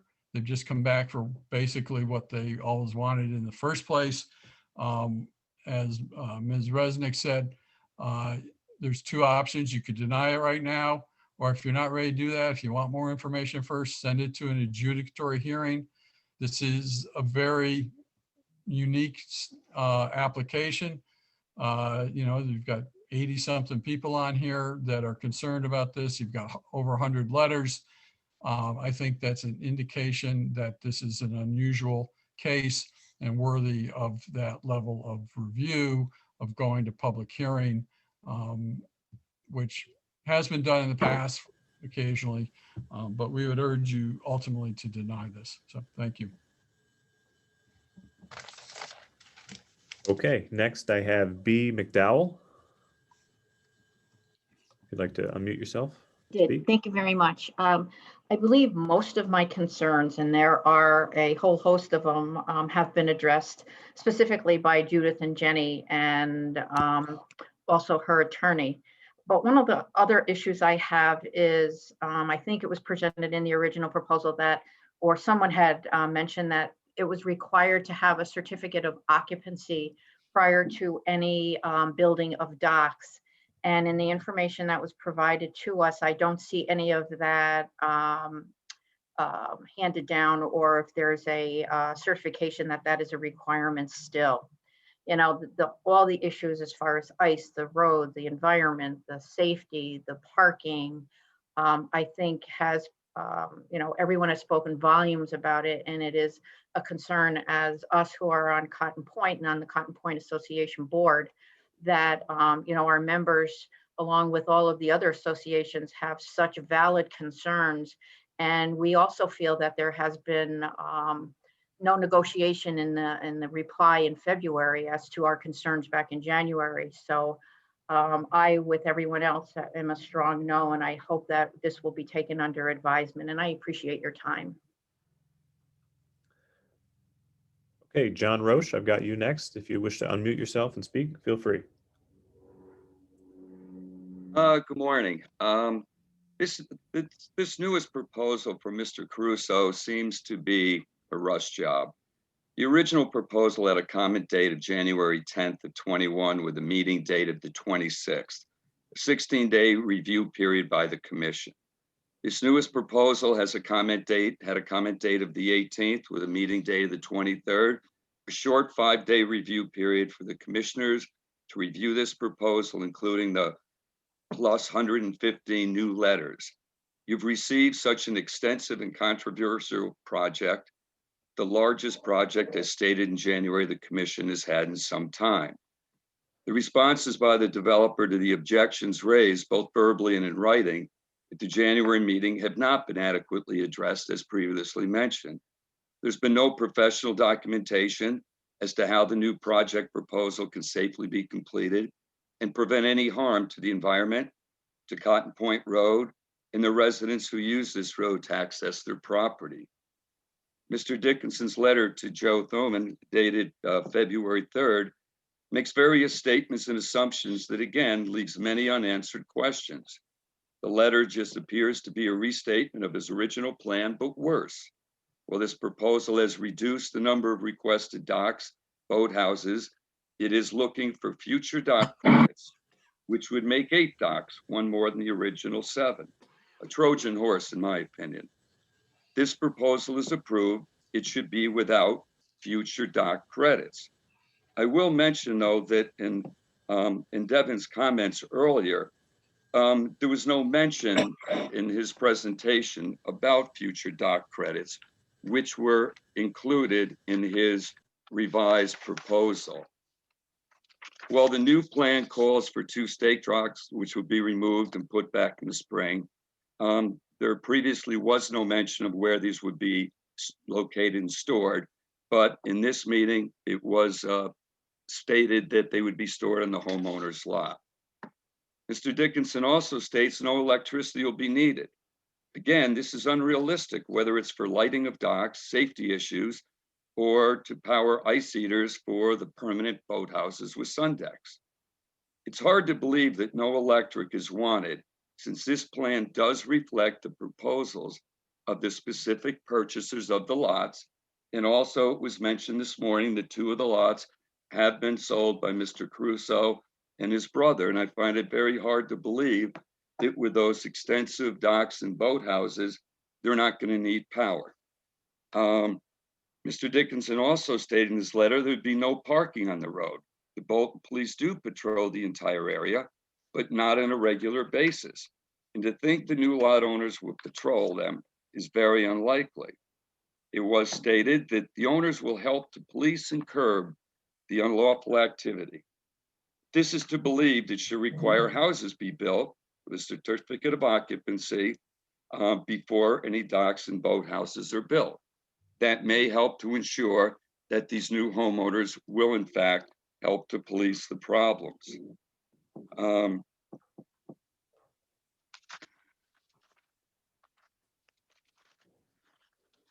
You know, it was also stated that you have docks and boathouses entrance ramps for lots 1 and 2 that have increased from 4 feet wide to 8 feet wide.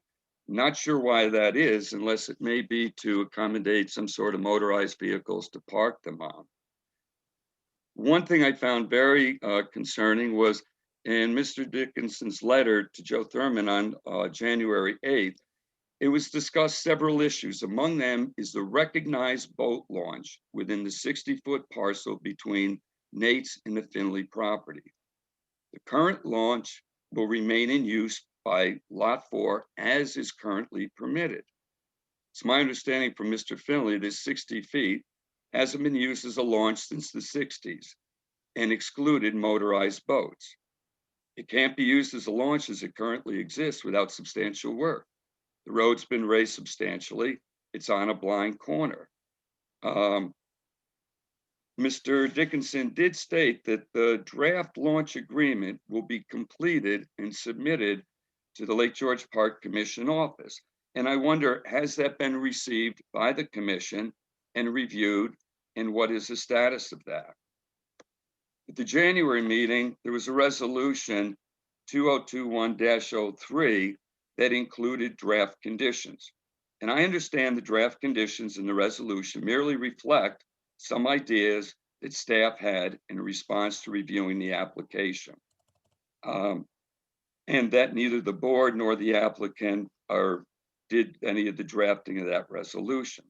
If the subject resolution is approved, then any formal conditions of approval can be adopted at the discretion of the board. And one of those draft resolutions was dock construction shall not commence on any lot until the certificate of occupancy for the residents on that lot is received. I encourage you to include this draft condition request to adopt at the discretion of the board, should you decide to approve this application, which I sincerely hope you do not. In closing, you've heard from many concerned citizens, residents today, whether in writing or in this meeting, opposing the newest proposal, as you did for the first proposal, for a variety of limited reasons. I encourage you to listen to these concerned residents and deny this application. Thank you for your time. Okay, next up I have Holly. Holly, if you'd like to unmute yourself and comment, feel free. Can you hear me now? Yes. Yes. Hi, this is Holly Pajak, Provost. I'm a direct neighbor of the proposed project. And I guess I really don't have much to say. I agree with what everyone is saying, but I just wanted to speak because we are a direct neighbor. And what Jenny Borson said was referring to our family. We have been there for generations. My grandfather started South Beach Association, and we have lived in our camp, which is directly next to this project, for 40 some years. And I resent the remark that Mr. Dickinson makes that he feels that this project will fit into the landscape of this area. He doesn't know anything about the landscape of this area or the people that live there. This has been our home for, like I said, generations. And it's heartbreaking to see what's happening to our very precious area. Thank you. Okay, before we get to the next speaker, I'd just like to let folks know that comments made in the Zoom chat will not be made part of the record. So if you have made a comment in the chat and you'd like to have it be part of the record, you need to make a public comment. And so I've got one here from David Corbett. David, if you'd like, I can add you to my list. So I'll do that. And next, I've got Matt Finley. So Matt, feel free to unmute yourself and make your comment. Thank you. Good morning. I certainly didn't intend to speak. I think my second letter was quite thorough on many points, and I appreciate all my neighbors and what they've said. I am simply replying to a comment that was made a few minutes ago by Mr. Dickinson, and he cited the congestion issue by boats. And I wanted to make sure that everyone knew that when Lieutenant Johns wrote his letter, which is still in the public record, about the 200-foot buoys, I put those buoys in, but the permit from the DEC is under my name, and it is not transferable. So I wanted to make sure that you understood that if the new applicant, the new owner does not apply for that permit, that the situation of boats mooring close to the property will return. And that was deemed to be an unenforceable attempt to try to keep boats out. And it led to the introduction of Asian clams in that area. And that's why the DEC approved my permit. So I put those buoys in at great personal expense and effort every year, but they are now officially gone. So I need you to understand that. Okay, next I have Richard McDowell. If you'd like to speak, feel free. Love to, thank you. Can you hear me? Yes. All right, fantastic. I first went to Cotton Point in 1949.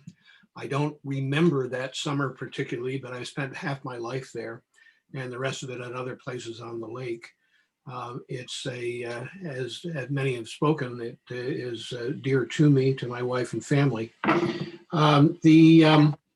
Speaking a little bit later on, you do tend to have had most of your comments addressed. I was on the point Sunday, 2 days ago, and we couldn't get down the point. We had to wait until someone moved. It is a peak weekend of the ice fishing season, but it brought back a concern because not only were there pickup trucks parked on both sides of the road, but their trailers for their ATVs, et cetera, were there as well. And this raises a very significant concern about the launch ramp that John Roach addressed. If that is to be used, particularly in a commercial fashion, and I do find the whole application so disingenuous that I'm not at all sure that this won't be a launch for hire. Where are those boat trailers? Where are those cars going to be parked? It just raised that specter to me that there will be a significant blockage of the road. The 4 extra docks have been talked about, the contingency repeatedly. There is a history for dockage of that size on private lots on the lake, but not on these small property patches. When you look at the homes, particularly the newer homes along the lake that have the large boathouses, you're looking at 400 or 500 foot of lake frontage, not these relatively small lots. Lastly, the whole idea of the electrification of the boathouse, again, John has nicely talked about this. We heard that many of these boathouses built on pilings are very stable, and there's not an issue with with the ice being a problem. Well, the houses that I've seen that have these have ice eaters or bubblers associated with them. And to say that because those have been stable, that you can put a house at the end of a bay that has thicker ice than the normal lake, that classically moves from north to south and will be hitting those docks. And if they're not electrified and do not have protection, I don't see how that they can withstand that force, having lost a seawall myself within the last decade. I haven't seen a decent boathouse that didn't have a refrigerator in it, that didn't have a place to charge batteries in it. And as stated for safety, when you're boating at night, not to have lighting in the boathouse when you're returning, it just is not reasonable. So again, I think that the whole concept of not having electrification of the boathouse is just ridiculous. Thank you for your time. Okay, next to speak, I have Bernice Breslau. If you'd like to speak, feel free to unmute yourself.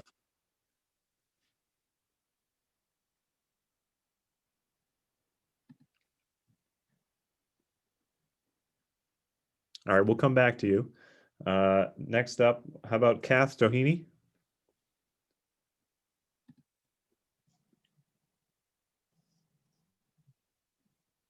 Hi there. Hi. I also didn't prepare to speak, but I guess I'm a little concerned about how censored some of the information that the applicant has put forth. One example would be that he cites the right-of-way on the section of the Cotton Point Road, which comes down from 9N to the lake. Apparently that right-of-way, which is 49.5 feet or 3 rods, continues all the way down the beach road there. He doesn't show that at all. And that then asks the question, is he actually building structures within the town's right-of-way? I realize that he's only showing his sidewalk connection onto the dock, but I think that is within the town's right-of-way. And one of the things that's come up in all of these discussions is how dangerous it is for anyone to be walking on the Cotton Point Road. That's the other point I kind of wanted to make, was that we all are under the impression that that's like a 2-lane road. That road is actually only about 20 feet wide. Even the Saratoga Associates renderings of it show like a bright yellow stripe down the side and bright yellow stripes along the side, which would give you the impression that there's plenty of shoulder on the road. There is no shoulder, and there aren't any yellow stripes. One of the things that someone raised was how enforceable is it to keep people from mooring close to shore. I think one of the commissioners said earlier in the meeting, the devil's in the details here. I mean, how are you actually going to prevent people from driving down to the docks and dropping off passengers and stuff for their boat outing for the day? I mean, really, that's unenforceable. And if people wanted to park along the road, I mean, does the town police department really want to get involved with towing people? It just opens up a whole headache of problems that I think the commission is going to have to be dealing with long term, which I think is very clear that the developer has not dealt with. One of the issues is power. One of the issues is the congestion. One of the issues is the length of the docks to make them viable. I mean, there was a variance application just earlier in the meeting about, oh, we need a boat lift because it's so shallow. Well, I mean, if you look at the map of the topography of the lake right there, you're going to have to get docks out 100 feet to get 4 feet, and a lot of boats require 4 feet. So it seems like you're just going to be hearing variance after variance from the individual lot owners. My last point is this question about riparian rights. And I think Devin mentioned that earlier, like, oh, this would be a sacrilege. People have bought property in good, just assuming that they're going to be getting docks. He didn't say that, but he said, you know, people are buying lakeshore frontage. But if you go back and you check any of the real estate information prior to this sale, it's very careful about saying this is all subject to approval by the Lake George Park Commission. You know, you don't automatically get dock rights when you buy property. And this property is really ill suited for docks. There's just no getting around it. I guess I did have one other point, and that was last night, I got an email from someone who said, the Lake George Park Commission only rubber stamps these things. I just don't have any confidence that they're actually going to deny the application. And I found myself in the position of really defending the Park Commission because I think Joe in particular, but the Park Commission overall, does try to be very diligent about this. And I cited to him the example of the Park Commission wanting to table this last month, and the attorney saying, well, if you table it, you have to come up with some really good issues upon which you need additional information. I asked Joe later if that list was available, and he provided it to me. I'm not sure it's in the file, but it really picked up on many of the concerns that both the commissioners and the public had. Devin's letter with his second application selectively answers some of those questions, but not very thoroughly. It just sounded like Joe gave him the answers to the test questions. Like, you know, if you check all the box in a good way, like, these are the concerns, can you please address these? In contrast to that, the answer by the developer was, nope, we really don't want to do that. It would cut into our profit margin too much. I hope the commissioners can recognize that and realize that it sure sounds like these guys are not willing to compromise. They're not really concerned about many of the issues about what we're concerned about. They didn't put any mitigating factors in there for visual impact. And I really hope the commission will take a firm stand and just tell them this is not acceptable. Just say no. Thank you very much. Okay, up next, I've got Bernice Breslau. Bernice, if you'd like to speak, go ahead and unmute yourself. There you go. You can tell by the time it took me that I want to speak as one of this probably many seniors on Basin Bay. My husband has spent every summer, every one of the last 87 summers at Lake George, first starting camping with his family on Big Burnt, has been on Basin Bay for the past 74 years. And by marrying him, I have gotten to spend every of the last 66 years on Basin Bay.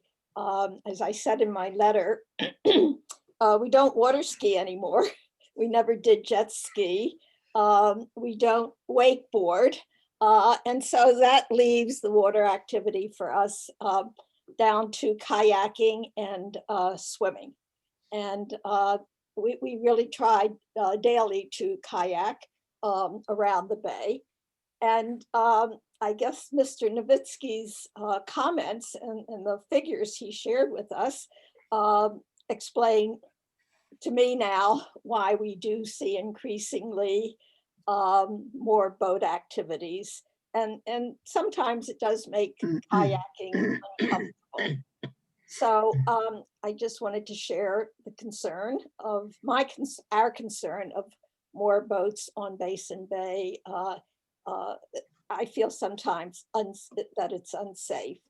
And if Mr. Dickinson might elaborate on his comment, which I totally didn't understand, that the residents of the 4 new lots might even add to the policing of the bay and the shoreline. I don't see how that's possible when they have from their homes no view of the lake. So I wonder if he could elaborate. Thank you very much for allowing me to speak. Okay, next I've got Aaron Avery. Aaron, if you'd like to unmute yourself and make your comment, feel free. Hi, good morning. Thank you.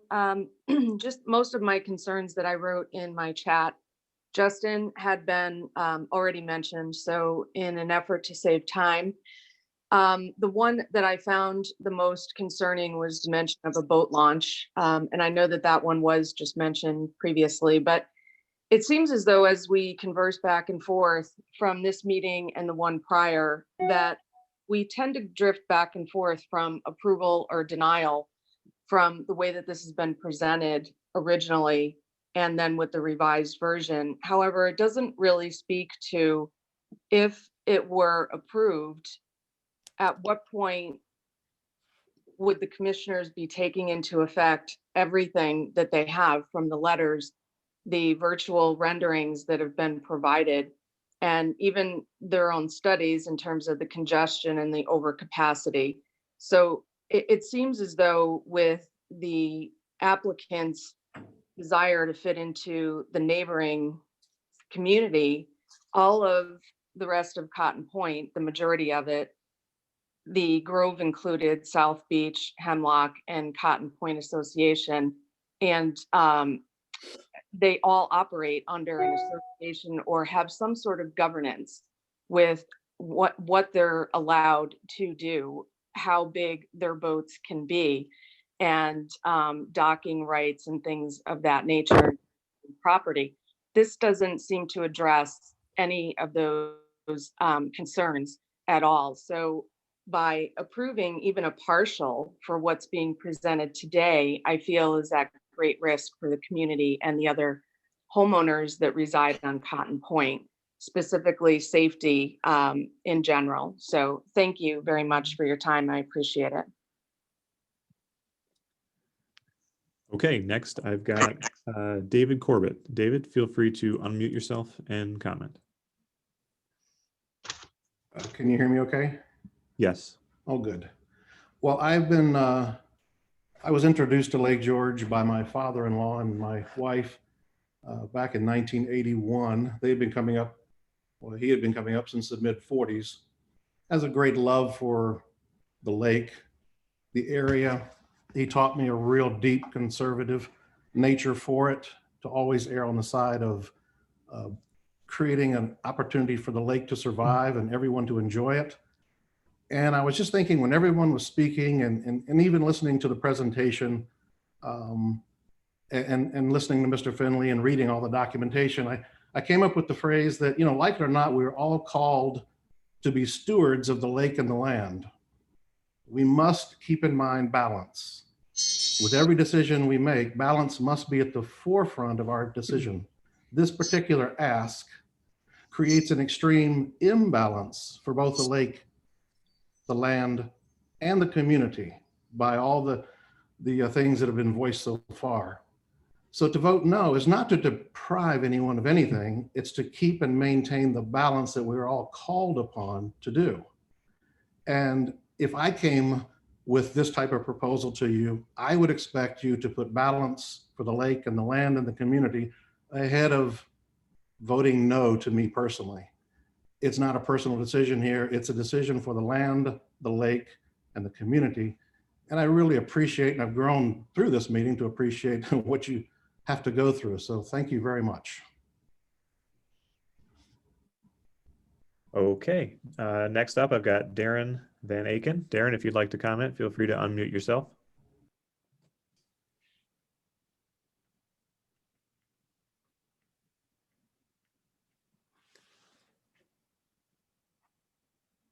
Darren, are you there?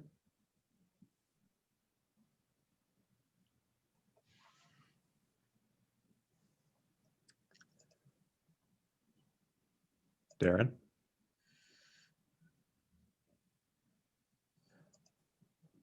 All right, we'll come back to Darren. Ed Schieber, I've got you next on my list. Go right ahead.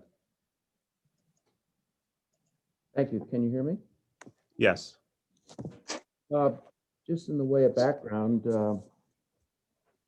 I've been in the Cotton Point, as it's referred to, Cotton Point area since 1944, beginning in South Beach Association, and then moving with my family to Hemlock Point Association in 1955.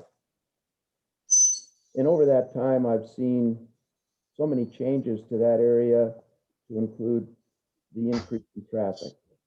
And I recognize that the board is up against a hard decision here. But I think they need to concentrate, or you, the board, need to concentrate on the issues that have been brought forward, but in particular, the safety issues, of that area, and the access that the congestion will interfere with in terms of emergency vehicles, ambulances, fire department, so forth. So I think the safety issue is very, very, very critical. The other part is the wetlands. As someone pointed out, the wetlands are contiguous to the lake, regardless of whether the road goes over the top of it or not. And I firmly believe that there will be impacts to the wetland should this application be approved. So I think safety, issues of wetlands, congestion associated with these new docks being installed. Certainly the shoreline does not support any interference by docks. The view is going to be seriously impacted. So I think the board should take all of those points into consideration, recognizing that this is not an easy decision. And I guess I would recommend that it either be tabled or more importantly, be disciplined. Thank you. Okay, Darren, would you like to try again?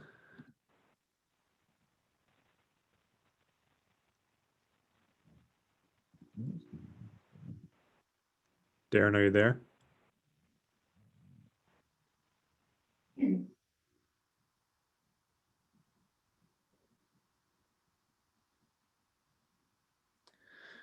All right. Seems Darren is not. Oh, Darren, are you there? No. Okay. Well, is there anyone else that would wish to make a comment? If so, please unmute yourself and say your name for the record. Susan Corbett. Hi, Susan. Go ahead. Okay, this is scary. Bear with me. First of all, I guess welcome, Mr. Caruso, to the neighborhood. It's apparent that you are with us, and welcome. I hope you come to understand and share the visceral love and stewardship we all feel for this section of Basin Bay. Once you do, you'll agree that the cluster boathouse and continued conservancy of the shoreline along the road is the least disruptive and safest option on every level. I have nothing to add to the extensive contributions hundreds of people have made here.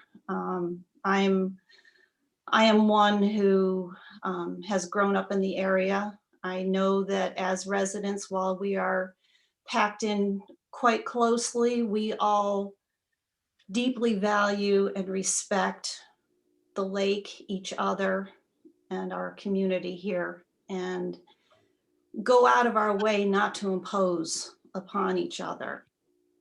I think for so many reasons, this is such an inappropriate use of the shoreline through here.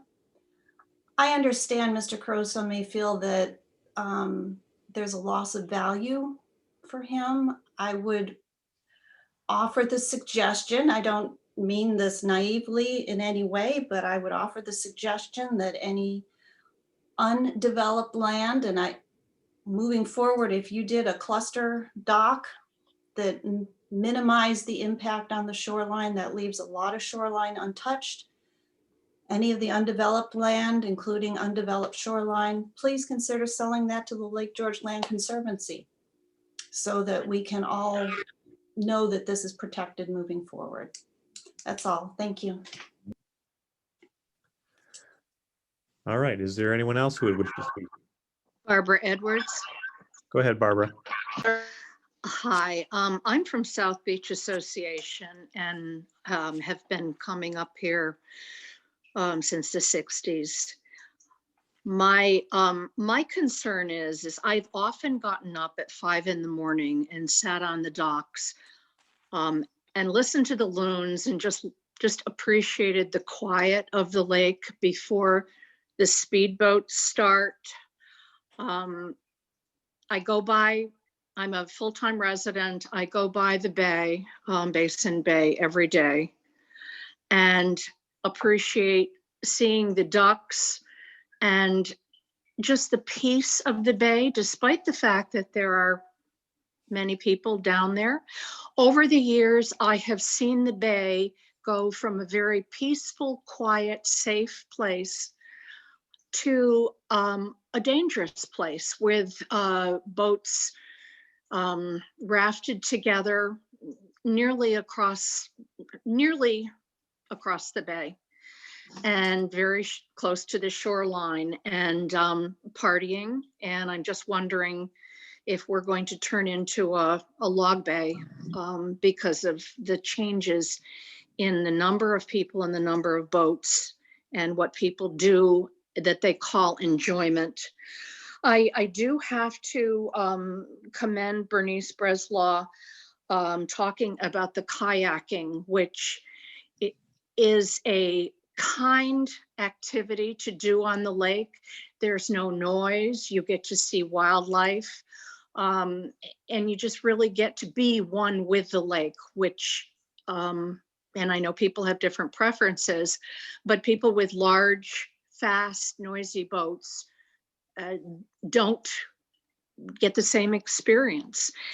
And I very much was moved by David Corbett's comments that talking about balance for the lake, land, and community, I think is something that has to be discussed even more as time goes on, because even though there may be so many acres allotted for safe boat use, it seems that more people and more use brings more pollution, more invasives, and it does not really consider Lake George being the center of the discussion.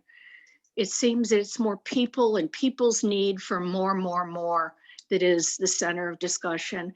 And I think there's going to come a time very, very soon when we're going to regret that we really don't take this idea of balance with lake being first into consideration. Thank you very much for all your work, and thanks for all the community for making comments. Okay, let's try one more time. Are you there? Yeah, can you hear me now? Yes. Thank you for your time. I apologize for the no problem. Go ahead. problem there. I'd just like to add, I'm a member of the South Beach Association. We have our family has a boat, has for years. We share a dock with six boats on one dock, representing 6 homes.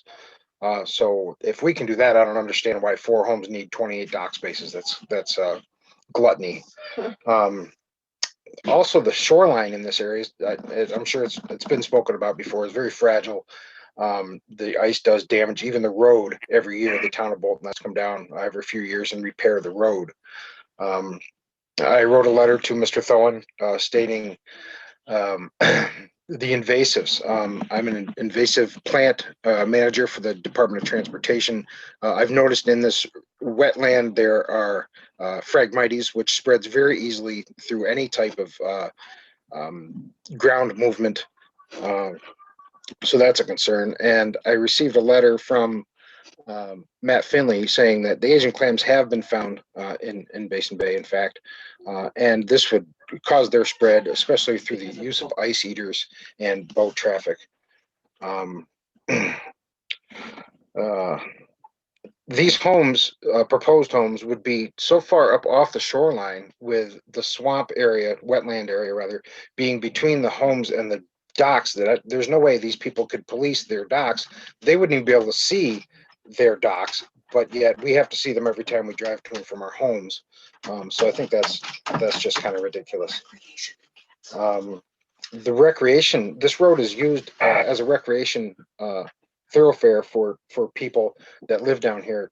People walk up and down with strollers. I've walked up and down with my kids all the time, and it's already a dangerous area because there's blind corners on both ends of the straightaway. And I'm always holding my kids' hands as we go around so safety is a huge concern because it is a recreational area. All I can say is I hope this is at least revised, and please note everybody's opposition to this. And thank you for your time. Okay. Anyone else who wishes to comment?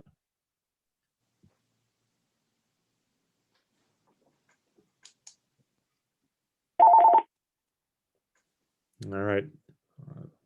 That may be it.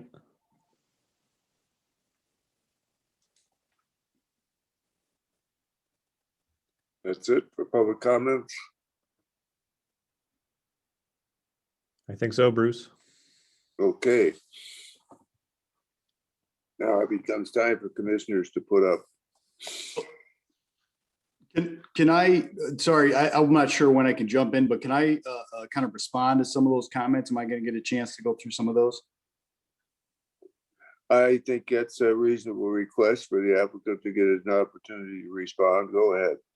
Okay, great. Thank you, Chairman. I appreciate that.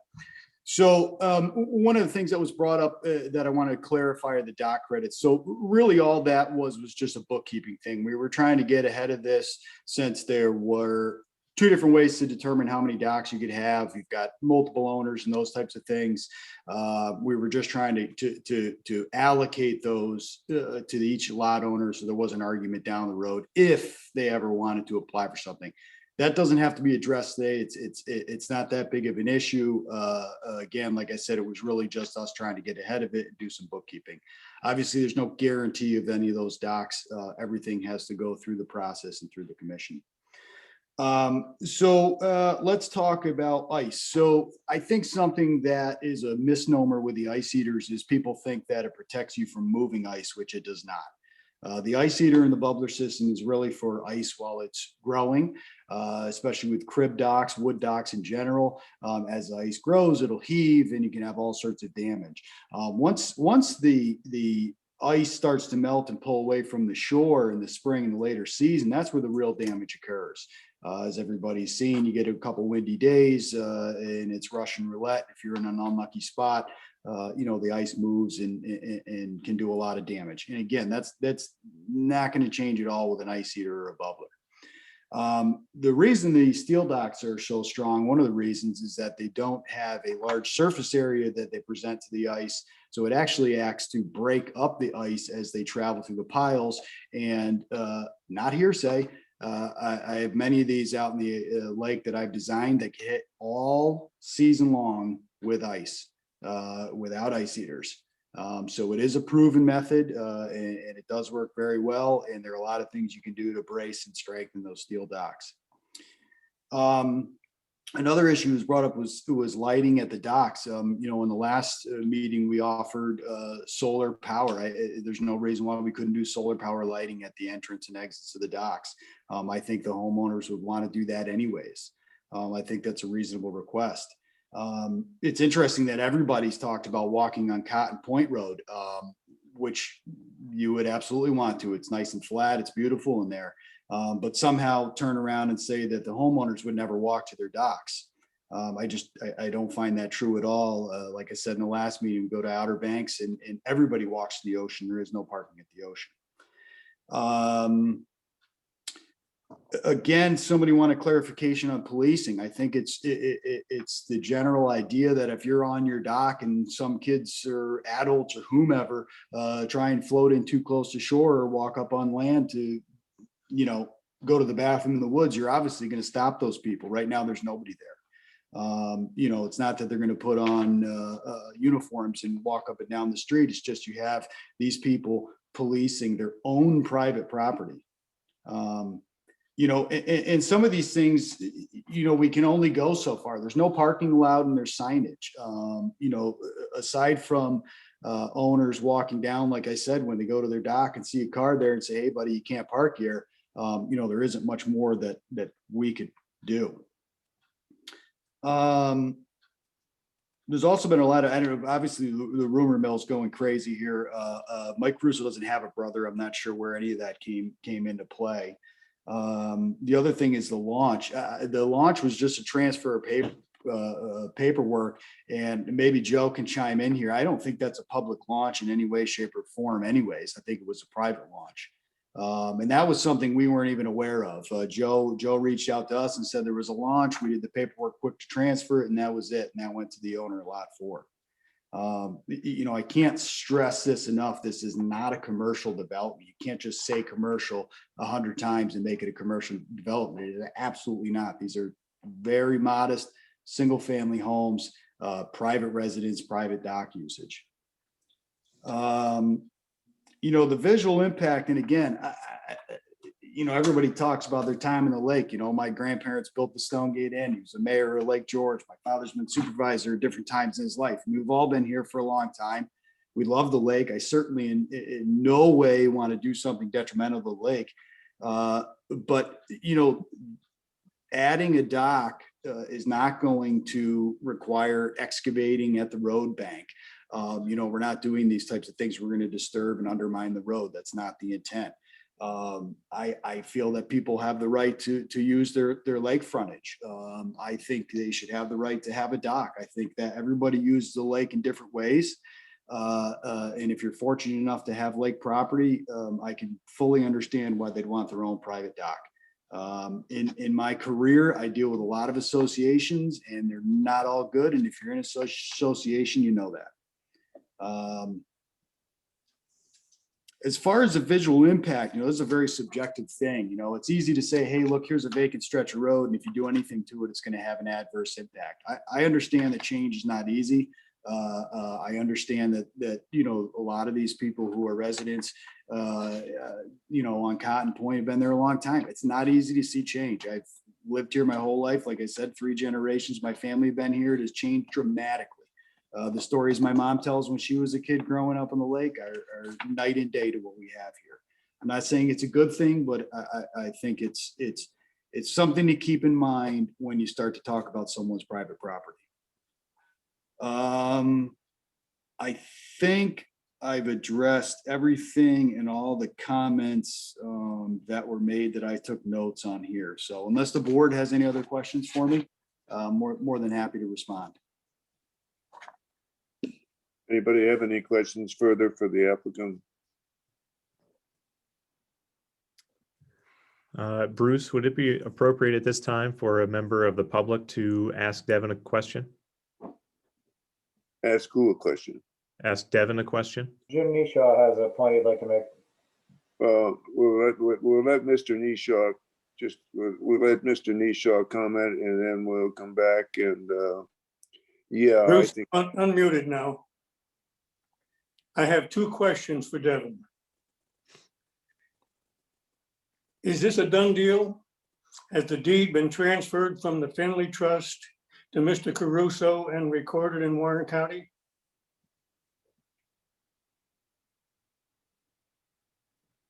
Mr. Nisha, I believe it has been, the Mylars and everything have been filed. I'm going to reach out to Mr. Caruso right now just to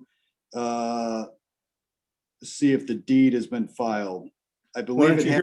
In question also, are you authorized to approve any conditions that the commission might put on this application? Absolutely, and I would be surprised if there weren't conditions. I'm anticipating conditions of approval, and we're open to that. So yes, so the deed has been filed to Mr. Caruso, and he has closed on a couple of lots as well. So the deeds have transferred again, but yes.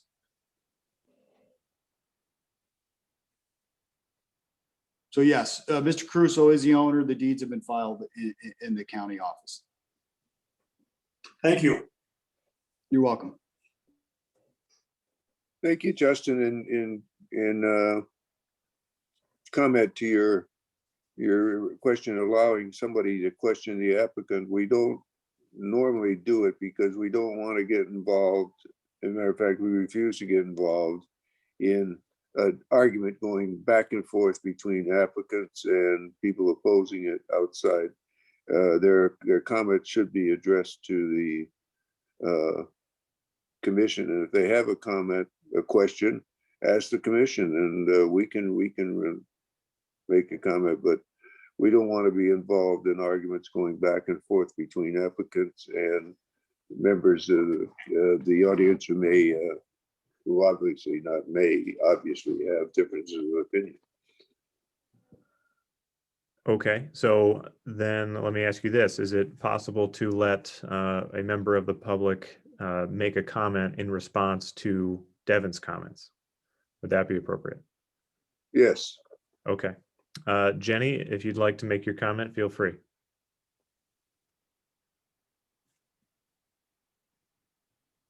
Can you hear me? Yes. Very quick, I just wanted to address 2 points. We have a boathouse on Boone Bay, and we're getting a lot of the overflow now, especially on a busy weekend. And we have had absolutely no success. We have people who come 25, 30 feet from our shoreline, often walk up to use it as a facility.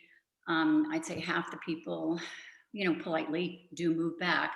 The other half just totally ignore us. So there is absolutely, we've been trying for years, you cannot police, even if you have a dock, this area. And I also think there's a huge difference between those of us who just simply take a walk.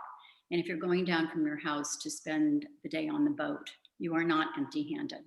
Thank you. Okay, I think that's it, Bruce. Okay.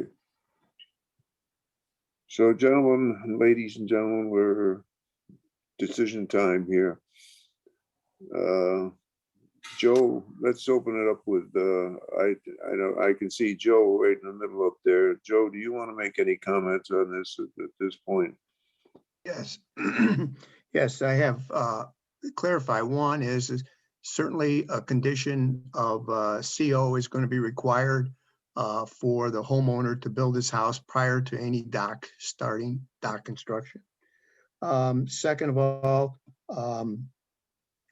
we are, just to clarify, once again, we're not looking at any credits or anything else. We're looking at the application as proposed, which is only 4 docks at this point. I am kind of wondering, and maybe, I don't know if Joe Tholen could provide some information on the launch, whether we would have to have some conditions on the launch. That's the first time I've heard of it in the last week or so, and I haven't seen much information about it. I am concerned that the applicant hasn't really explored the idea of trying to cluster the 4 docks over by the lot number 4, which is near the road entrance to the homeowners association. I think that as one of the comments made is that there's different options other than to form a homeowners association. You could give it to an easement and have maybe 20 feet separating the docks, but as long as they're clustered, it would have a less impact and on the shoreline, let's put it that way. So that's about it at this point. I still have sort of open questions I'd like to see some answers on. You want to state them now? You don't want to state them now? Well, the launch area, what are we going to do about that? Is there going to be conditions on that launch? Certainly, I don't know if Joe Tholen can talk to that. The other thing is my concerns about clustering. If we could, take a look at that. I think a number of the comments were made is if you could cluster it, there'd be a lot of information, a lot of comments that would be resolved, namely walking the roads, you know, any ability to reduce the amount of time people spend on the road and the docks going to their docks. So that's my comments. I like your comments, Joe. Mr. Chairman, Who's that? Who's speaking? it's Carla. Okay, Carla, go ahead. Mr. Chairman, I just wanted to make sure, did you close the public hearing portion of this, the public comment portion? So that the public understands no further comments going to be allowed? Well, actually, it's not a hearing, but it's not a formal public comment period. It's just a period in which I ask for comments, and if I get them, I get them.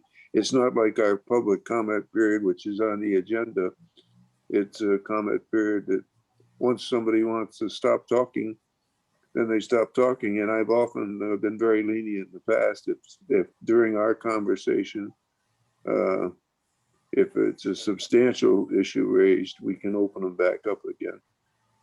I'm just concerned, and that's fine. I'm just concerned that it was going to turn into a back and forth, and I don't know if that's what the commission wants to occur. No, it's not going to turn into a back and forth between the public comments and the commission.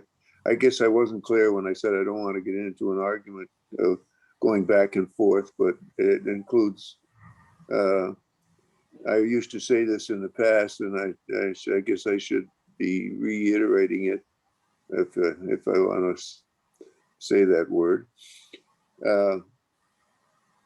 When we get done with public comments and we go into the commission deliberations, we do not expect any more public comments at that time, because that would just get into, as Carla says, an argument, which I'm not in favor of. So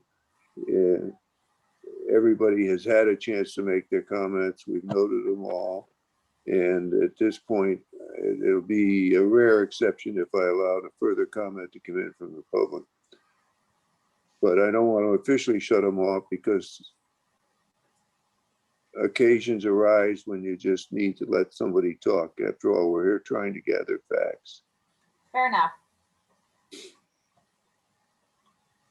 So there are other commissioners, do I have to go through the roll, or do other commissioners want to make comments on the project at this point? Bill Mason, I see you waving your hand. Did you have a fly in the way, or do you want to say something?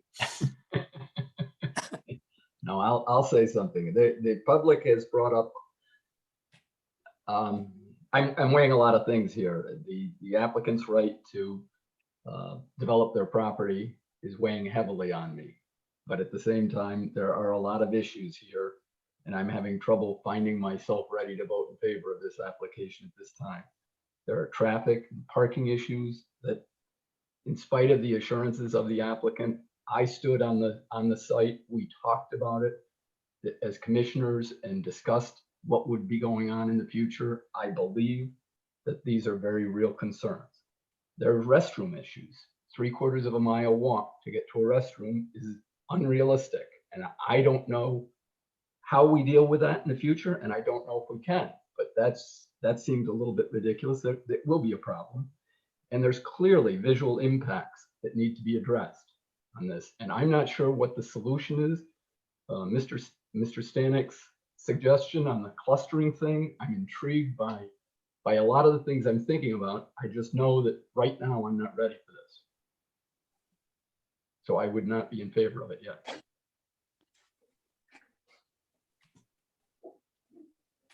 Anybody else have any comments at the moment? Mr. Nishaw. I believe that Mr. Caruso has acquired the deed and the ownership of all of that property, including the road. He owns the road. He owns the lake shore that abuts the road. And I believe that he should enjoy the privileges and benefits of any lakeshore owner to put his docks out there in accordance with our regulations. Further, I would say that it's the advantage of everybody, if and when those docks are built, that electricity be provided, because the major hazard for the road is that northeaster when it's April ice out time. But in any event, I would vote to approve the resolution as amended. Thank you. Thank you. Bruce, can you see me? No, apparently not, because I don't know who's speaking. Who is that masked man? Huh? Who's talking to you? Dean Cook. I'm over here in the corner, at least my corner. No way that I'm going to be voting in favor of that resolution today, because as Joe said and Bill said, too many things that aren't clear, and we need to work those through. And when you get this many people objecting to things, there's going to be a problem there. And to approve the project is not going to be a good thing to leave those problems unsettled.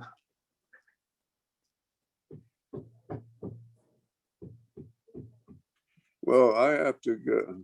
I'll make a comment here. I guess as people are reluctant to make comments, I have to agree with Mr. Nishaw. As my grandfather used to say, if you don't own it, you don't control it. And unfortunately, a lot of us around the lake have enjoyed views or usage, whether secondary or not, of property which we don't own, but we don't want to see changed.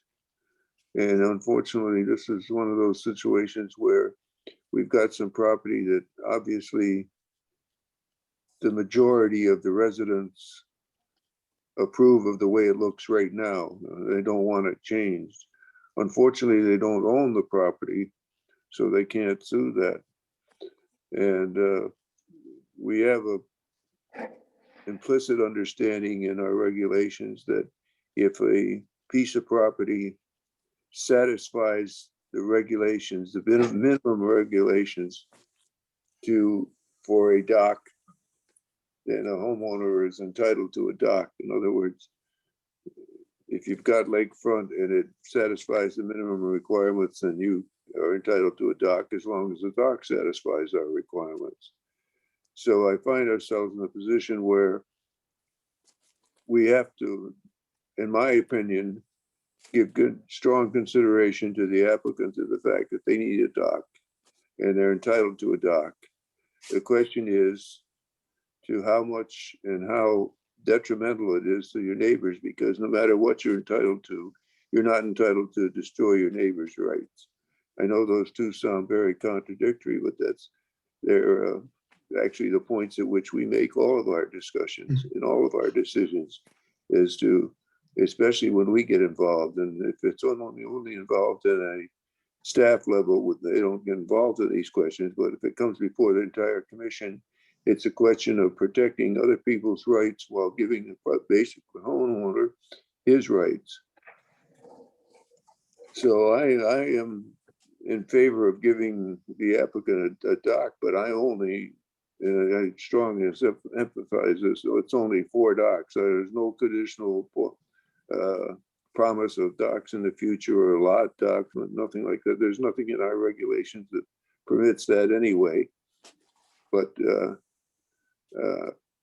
I think 4 docks. I think the fact that that Joe just brought up, that there's another alternate method which we haven't even explored. This is the first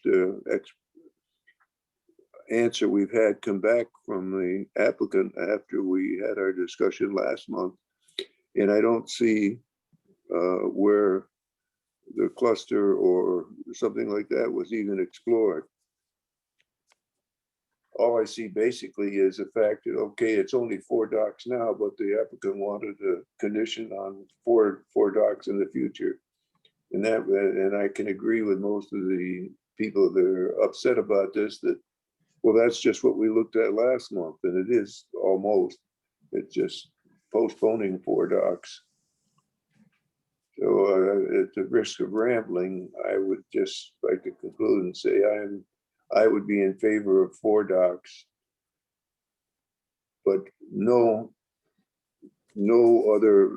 conditions whatsoever as to any guarantee for the future. Just like anything else, if you want to do something in the future, you have to come for an application for it.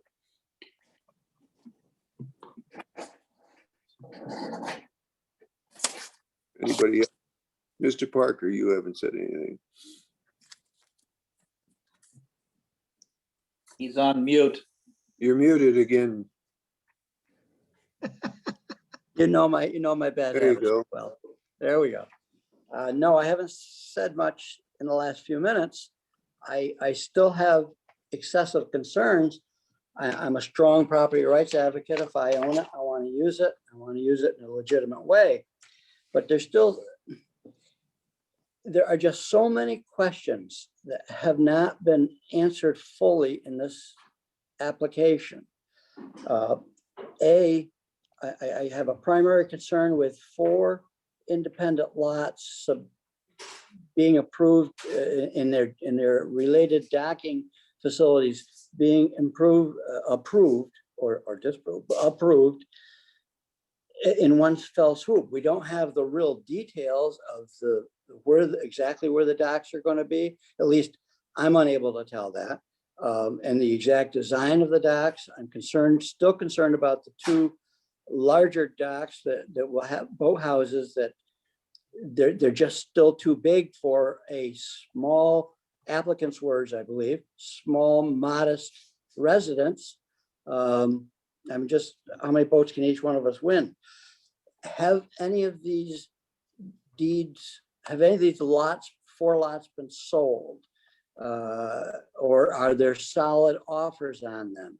Do the owners, is this going to be in their deed that any requirements that are imposed by the Park Commission on the project individually and collectively going to be a deeded restriction, et cetera, et cetera? I'm concerned with the dock removal. I'm very familiar with the roadway there. I've walked it, I've lived near it. It's a small minor example. They're going to pull the docks every year, which means you replace the docks every year.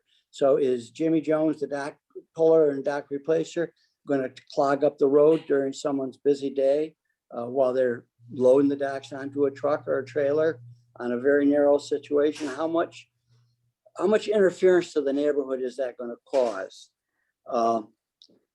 In today's testimony and in the written testimony, I don't believe there has been one single word of support.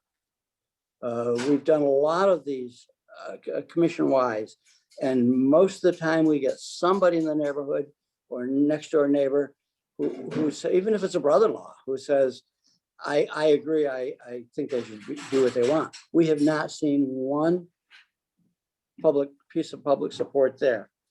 And the homeowners association, somewhere in our testimony, it was alluded that a homeowners association has already been formed for the installation and maintenance of a common road, the common driveway. So we've been told that homeowner association isn't possible. We don't want to do it when we find out that there might already be one in existence. So I could not offer a positive vote today.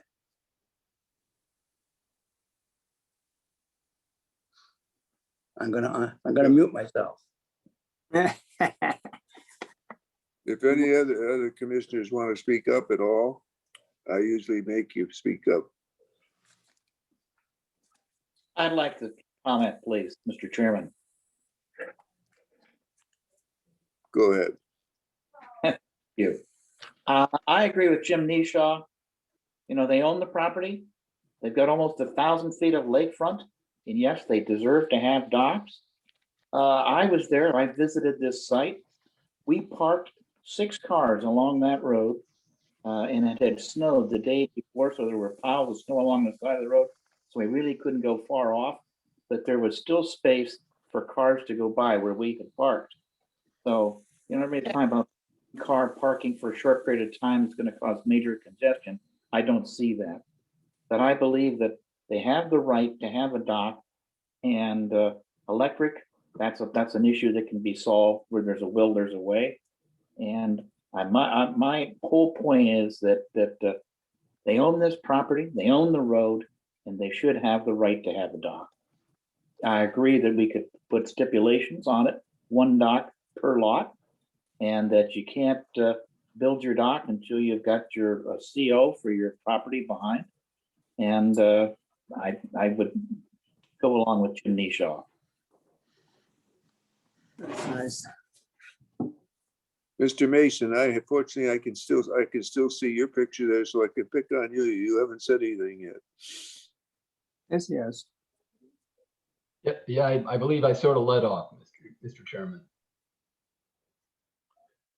I think that there are some concerns that need to be dealt with on this before I can vote in favor of it.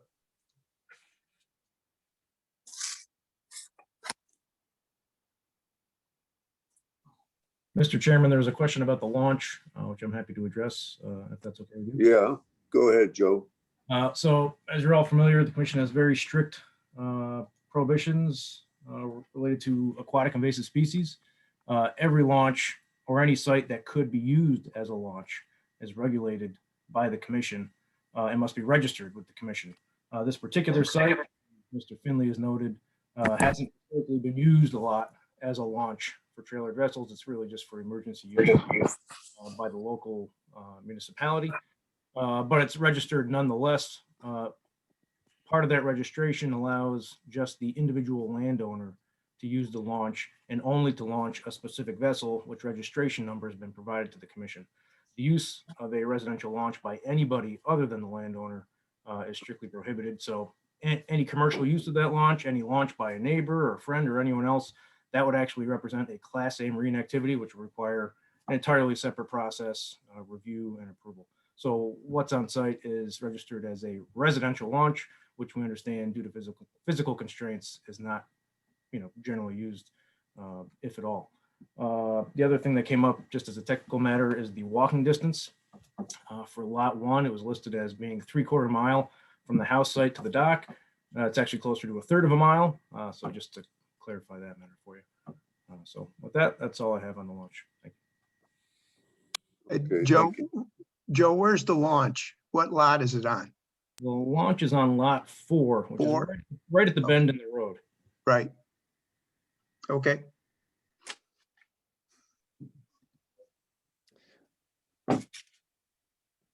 Any other commissioners that we haven't heard from? I didn't want to call you by name because if you don't want to speak, it's fine.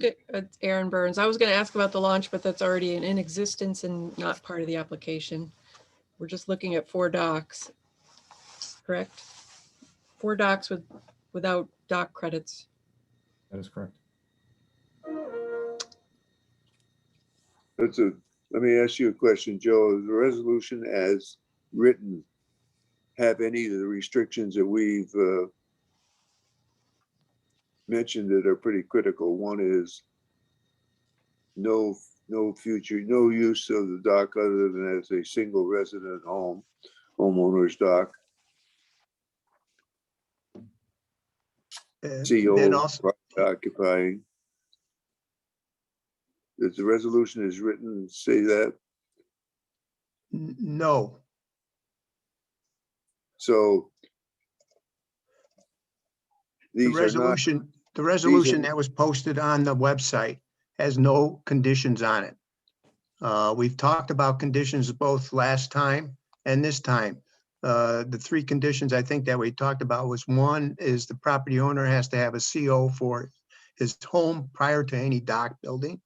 Number 2 is that there will be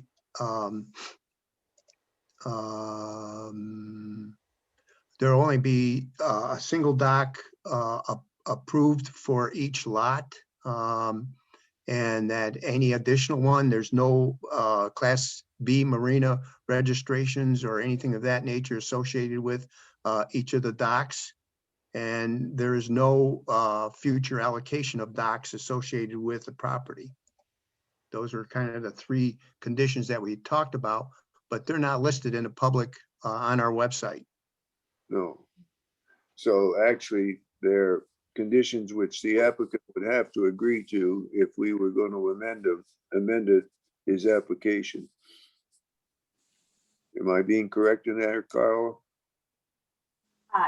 Yes, if the applicant wants the approval to go forward, and those conditions are part of the approval, then yes.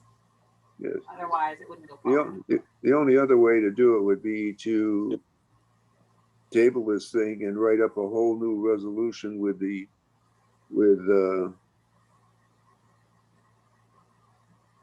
stipulations that we've already have mentioned. And I think that an awful lot of the complaints or concerns of the public would be alleviated if these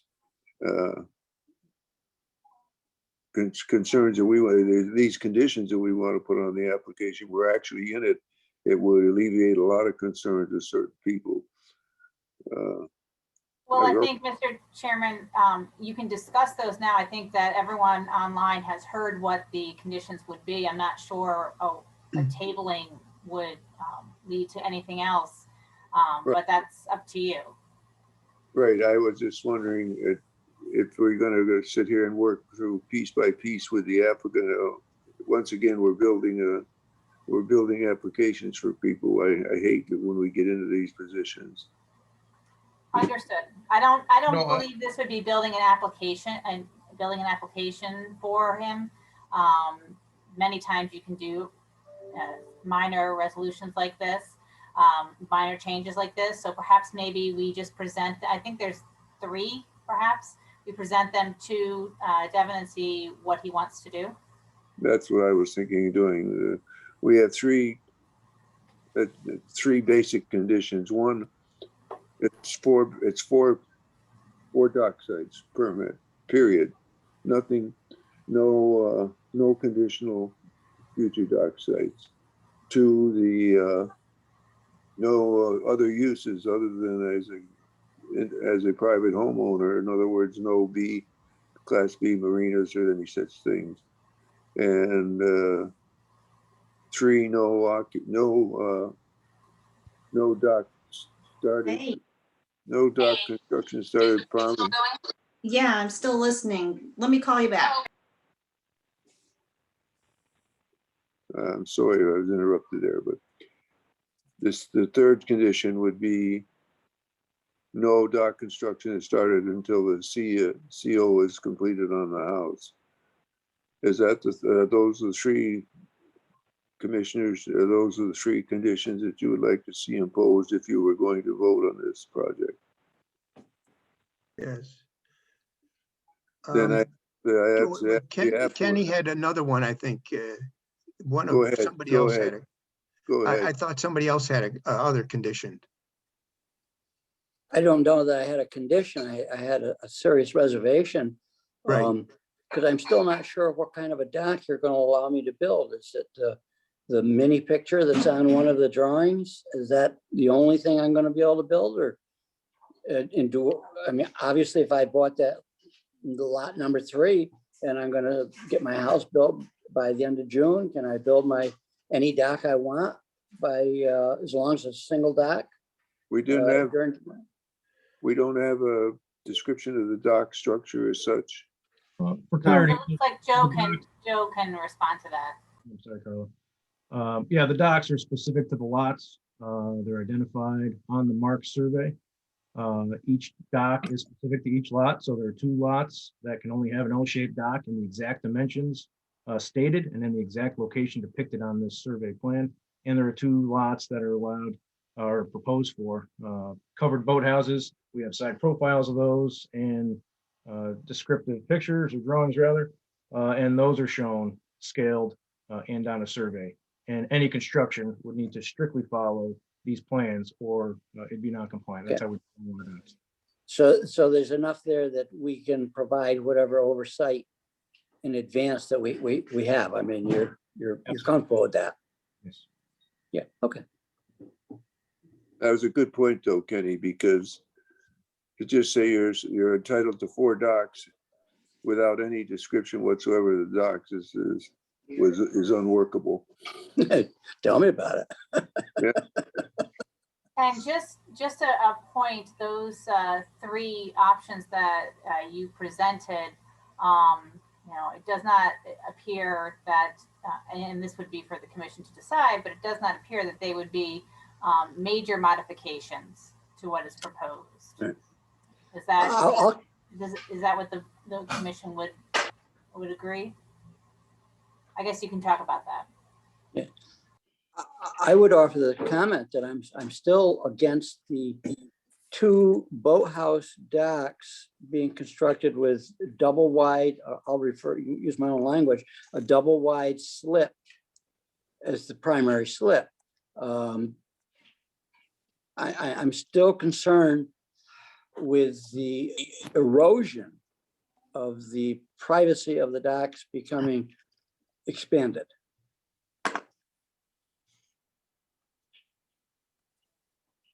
I agree with Ken. Future. Yes, Joe. Yeah, I said, I agree with Ken. I mean, the 20-foot wide slip is usually, associated with a significant amount of property that we only have very few on the lake. Right. And it does impact the visual impact on the property. Yeah, I can't imagine that we would approve a dock without having seen his plan and having a chance to look at aesthetics and visual sightlines and all that stuff. I haven't said anything, or right now I can't vote yes on this project. I don't really, I think that so far we're on the right path with the 4 conditions, but I need some plans on a dock. I really was set on looking at the cluster concept, which we've been given a response, but I think that in general, staff should have looked at it a little bit more. And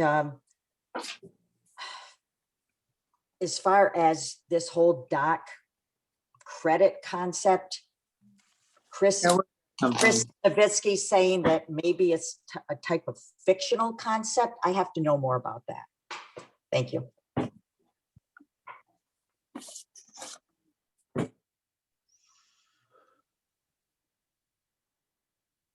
Nobody else has anything to say on it. Well, except I didn't get a response from the applicant as to whether or not he's willing to accept these conditions that we talked about before we go any further. Can I chime in here? I don't want to hop in if I'm out of place here. Chairman? Yeah, I want to. Okay. Can I address, I think that's what you're looking for, right? For us to kind of address some of the conditions? Right. Okay. So yeah, we don't have any issue with that, with any of the conditions.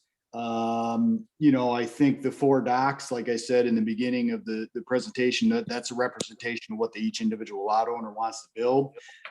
There are plans in there, like Joe said, detailed with elevation views, the boathouses and dimensions. Residential, like I've said throughout the whole thing, is an absolutely residential development. We're fine with that. Certificate of occupancy for the house, I think, is pretty standard in every town. I'm not sure there's any town that lets you build a dock without a house. And then the other was the single slip. We discussed it here as you guys were discussing it, and I think that's a fair compromise to make, to go to a single slip U-dock on both lots 1 and 2. One thing that I think is very important to mention is that lot 4 has been sold and closed on, and the other 3 are in contract. So to do a cluster dock, it's not going to happen on lot 4. The other thing I want to do to just kind of speak about the whole thing is, based on recommendations from staff when we started this, Molly recommended for us to show the whole project in transparency. So it seems like it's a little cumbersome for you guys, a little cumbersome for us as well. We're trying to deal with 4 different people. I know it makes the project seem a lot larger, but I think it's more transparent in the sense of what it's ultimately going to be. So I think that's one point to make. And again, I do want to, I did double check with the applicant. There is not a homeowners association. I'm not sure where that information came from. There is an agreement for maintenance of the shared driveway, and that's it. So those, I think those are the only points. So I would say, yes, we're in agreement to the conditions, and hopefully I clarified some of the questions that some of the commissioners had. We've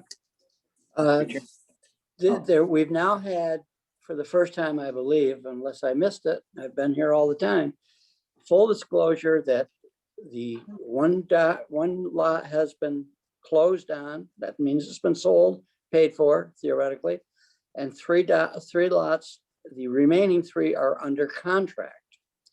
And what limitations are in the deed for the lot that's already been sold, and what limitations are in the under contract 3 lots that would comply with anything that we're thinking about doing today? Mr. Chairman? Mr. Chairman? Go ahead. The applicant now has agreed to modify the view dock where it's going to be only space for one boat in the middle of the U. Is that, so that would be something we would have to add to one of our conditions. Right. Yeah. Looking at the fact that most of these lots are either have contracts on them or have been sold, that to come back now and say, well, you're going to have to form an association and put it all down in one massive dock is not in the picture at all. I was thinking the other direction, actually. Why don't we have 4 applications for dock applications from 4 individual homeowners? That's a good point. Good point too. You know, this whole, all of a sudden, this whole application has changed. It didn't go from mistakenly Finley Caruso, and we got the Finley removed properly. It is now Caruso X, Y, and Z. Yeah, and Mr. Chairman, I'm following up on what you're saying, Mr. Parker, that I'm not sure what we can do getting an agreement with the applicant's agent or wherever Devin is representing here.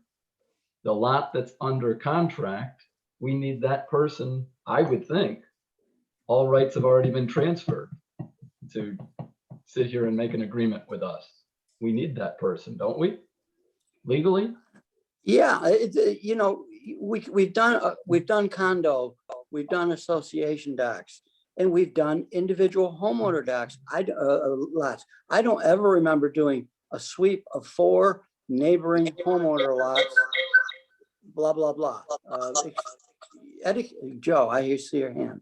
If I can interject, as Devin mentioned, it was encouraged by Molly as well as myself, so as to understand the full scope of a project and avoid any perception of segmentation. You know, there's a 4-lot subdivision. We see one dock at a time.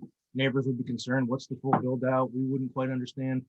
So in this manner, you know, everything is presented at once, so we can look at this cumulatively and comprehensively rather than piecemeal one at a time. So that was something that was done with consideration. So that way we understand exactly what this would look like by all the homeowners. As far as needing to talk with each individual applicant, in my mind, that just seems like it would be more cumbersome at this point, early in the stage, relatively speaking. Everyone is represented by a single agent, and this agent understands the desires of each landowner. So rather than having each one come in, they're all right now coordinated and have one voice, which makes things a little less complicated. And lastly, all of our permits, whether they be docks or stormwater or launches, they all run with the land. So whether we authorize these docks and these conditions to Finley, Caruso, or anybody, the name on the permit doesn't matter. It's what's on the ground that we analyze. And so the ownership, in my mind, is not too critical. It's really what is the proposal, because that runs with the land. Who the owner is, anything on paper or conditions would have to be agreed with. I asked for an answer and I got one. Yeah. Thank you. Well, I think Nice. push has come to shove here. I think, Joe, you should make up a resolution with the conditions that we stated, and we'll see whether it's going to fly or whether it's not. Okay. Resolution 2021-14. Application number is DWM 20-000084. Applicant is Caruso, formerly Finley. And I'm going to read all of the whereas in this particular case and then put in the conditions. Whereas the applicant has applied for a permit to construct 2 covered U-shaped residential docks and 2 L-shaped docks for a 4-lot residential subdivision. Whereas the Lake George Park Commission has reviewed the application, supporting documents, comments received, and other information which appears in the record, and the commission has made a determination pursuant to 6 NYCRR 645-3.6 and the State Environmental Quality Review Act of 6 NYCRR 617.5 that the project is a type 2 action, does not require further potential environmental impacts pursuant to this act.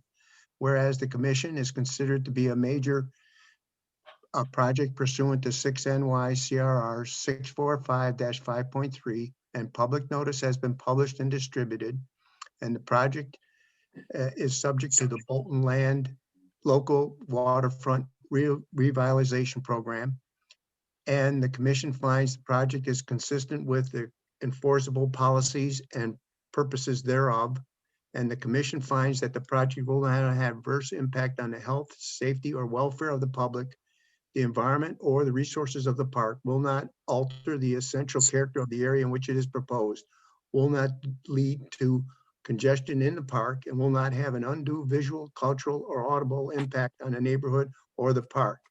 Now therefore be resolved that the Lake George Park Commission hereby resolves to approve the above project with the following application considerations. First, require a CO for the house prior to the dock construction will ensure there are bathrooms, garbage facilities, and adequate parking available to the landowners, which will mitigate many concerns associated with the application.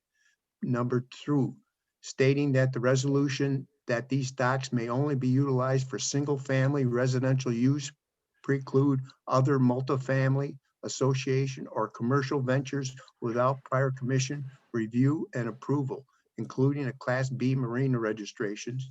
Number 3, with respect to any future allocation of docks or moorings along the lakefront of the subdivision beyond which is presented in the application, each of the 4 lots shall be limited to no more than 1 dock and 1 mooring, subject to the permit and design standards of the commission regulations. And number 4, the 2 docks that are double wide slips would only be proposed or approved for a single slip, not 20 feet wide, but only 12 feet wide. So moved. Seconded, moved and seconded. Any further discussion? Mr. Chairman, I'd like to pop in just for a second and just address something that may be a little confusing. It appears, and this is to Devin, it appears that the Bolton Zoning Board required as a condition an HOA be formed for streets. I just wanted to bring that up for what it was worth. Because it had nothing to do with docks, but that had to do with streets. So I just wanted to make sure that all the commissioners had all the information. Thank you.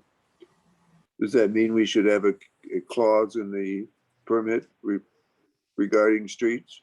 No. That has nothing to do with the commission. I just, there was confusion as to whether there was an HOA or there was not an HOA. So that's what the minutes from the zoning board, it seemed to say. Okay. That's all. I wasn't at the meeting. I don't know if Devin has anything he wants to add, or if Mr. Chairman, you wanted him to discuss that or not. Okay, we'll have a roll call vote on this because I can't just go by show of hands. I can't do that well enough. Joe Stanek, Yes. Ken Parker, Well, I had a long list and they've been answered, so I'm now going to have to vote yes. did you vote yes? Yes. Okay. I'll just go with people I can see here and then we'll pick up the rest. Jim Neshaw, Yes. Aaron Burns. I didn't know you were muted, but I can lip read and it said yes. Sorry, yes. Okay. Dean Cook, Yes. Dave Floyd, did I get you? Yes. Who am I missing? John Bill McDonald. Mason, Bill Mason. Yes. Is John McDonald still on? You there, John? Mr. McDonald had to get back to work at noon. He apologizes. Okay, John will be excused from the vote and the chairman votes yes. You've forgotten me, Bruce. I'm sorry, Kathy, I can't see you. I did forget you. No, No, Brian, Kathy recorded no. Anyone else that I've missed? I can't count to 10. You got them all. And the variance, the application is passed with the four 15 minutes. conditions. Go ahead and heat yours up and eat, Sam. no.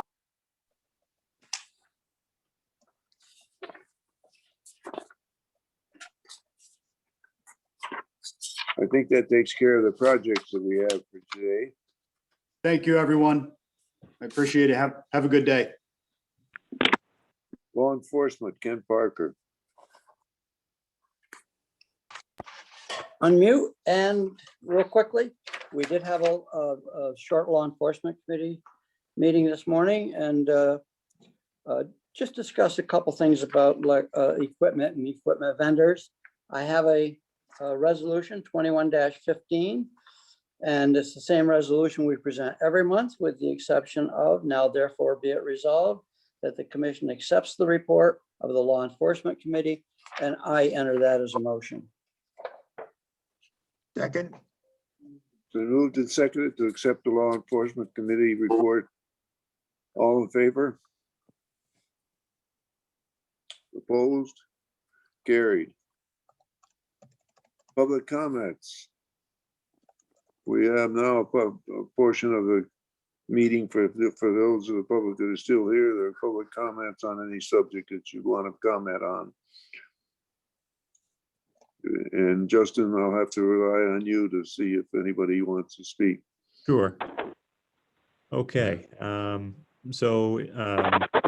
Walt Lender, I see your hand up. We'll start with you. And then from there, if anyone else would like to make a public comment, please send me a message and I'll call on you. Okay, thanks, Justin. I just want to say that we appreciate the long hours and time that the commission put into the regulations adopted today. I know it was many years coming. They are another significant step forward in protecting Lake George. And I just want to also mention that we at the LGA will do all that we can to support the outreach that will go in along with the rollout of these to our members and to the general public and property owners in the watershed. So thank you very much. Thank you, Walt. All right. Is there anyone else that would like to make a comment?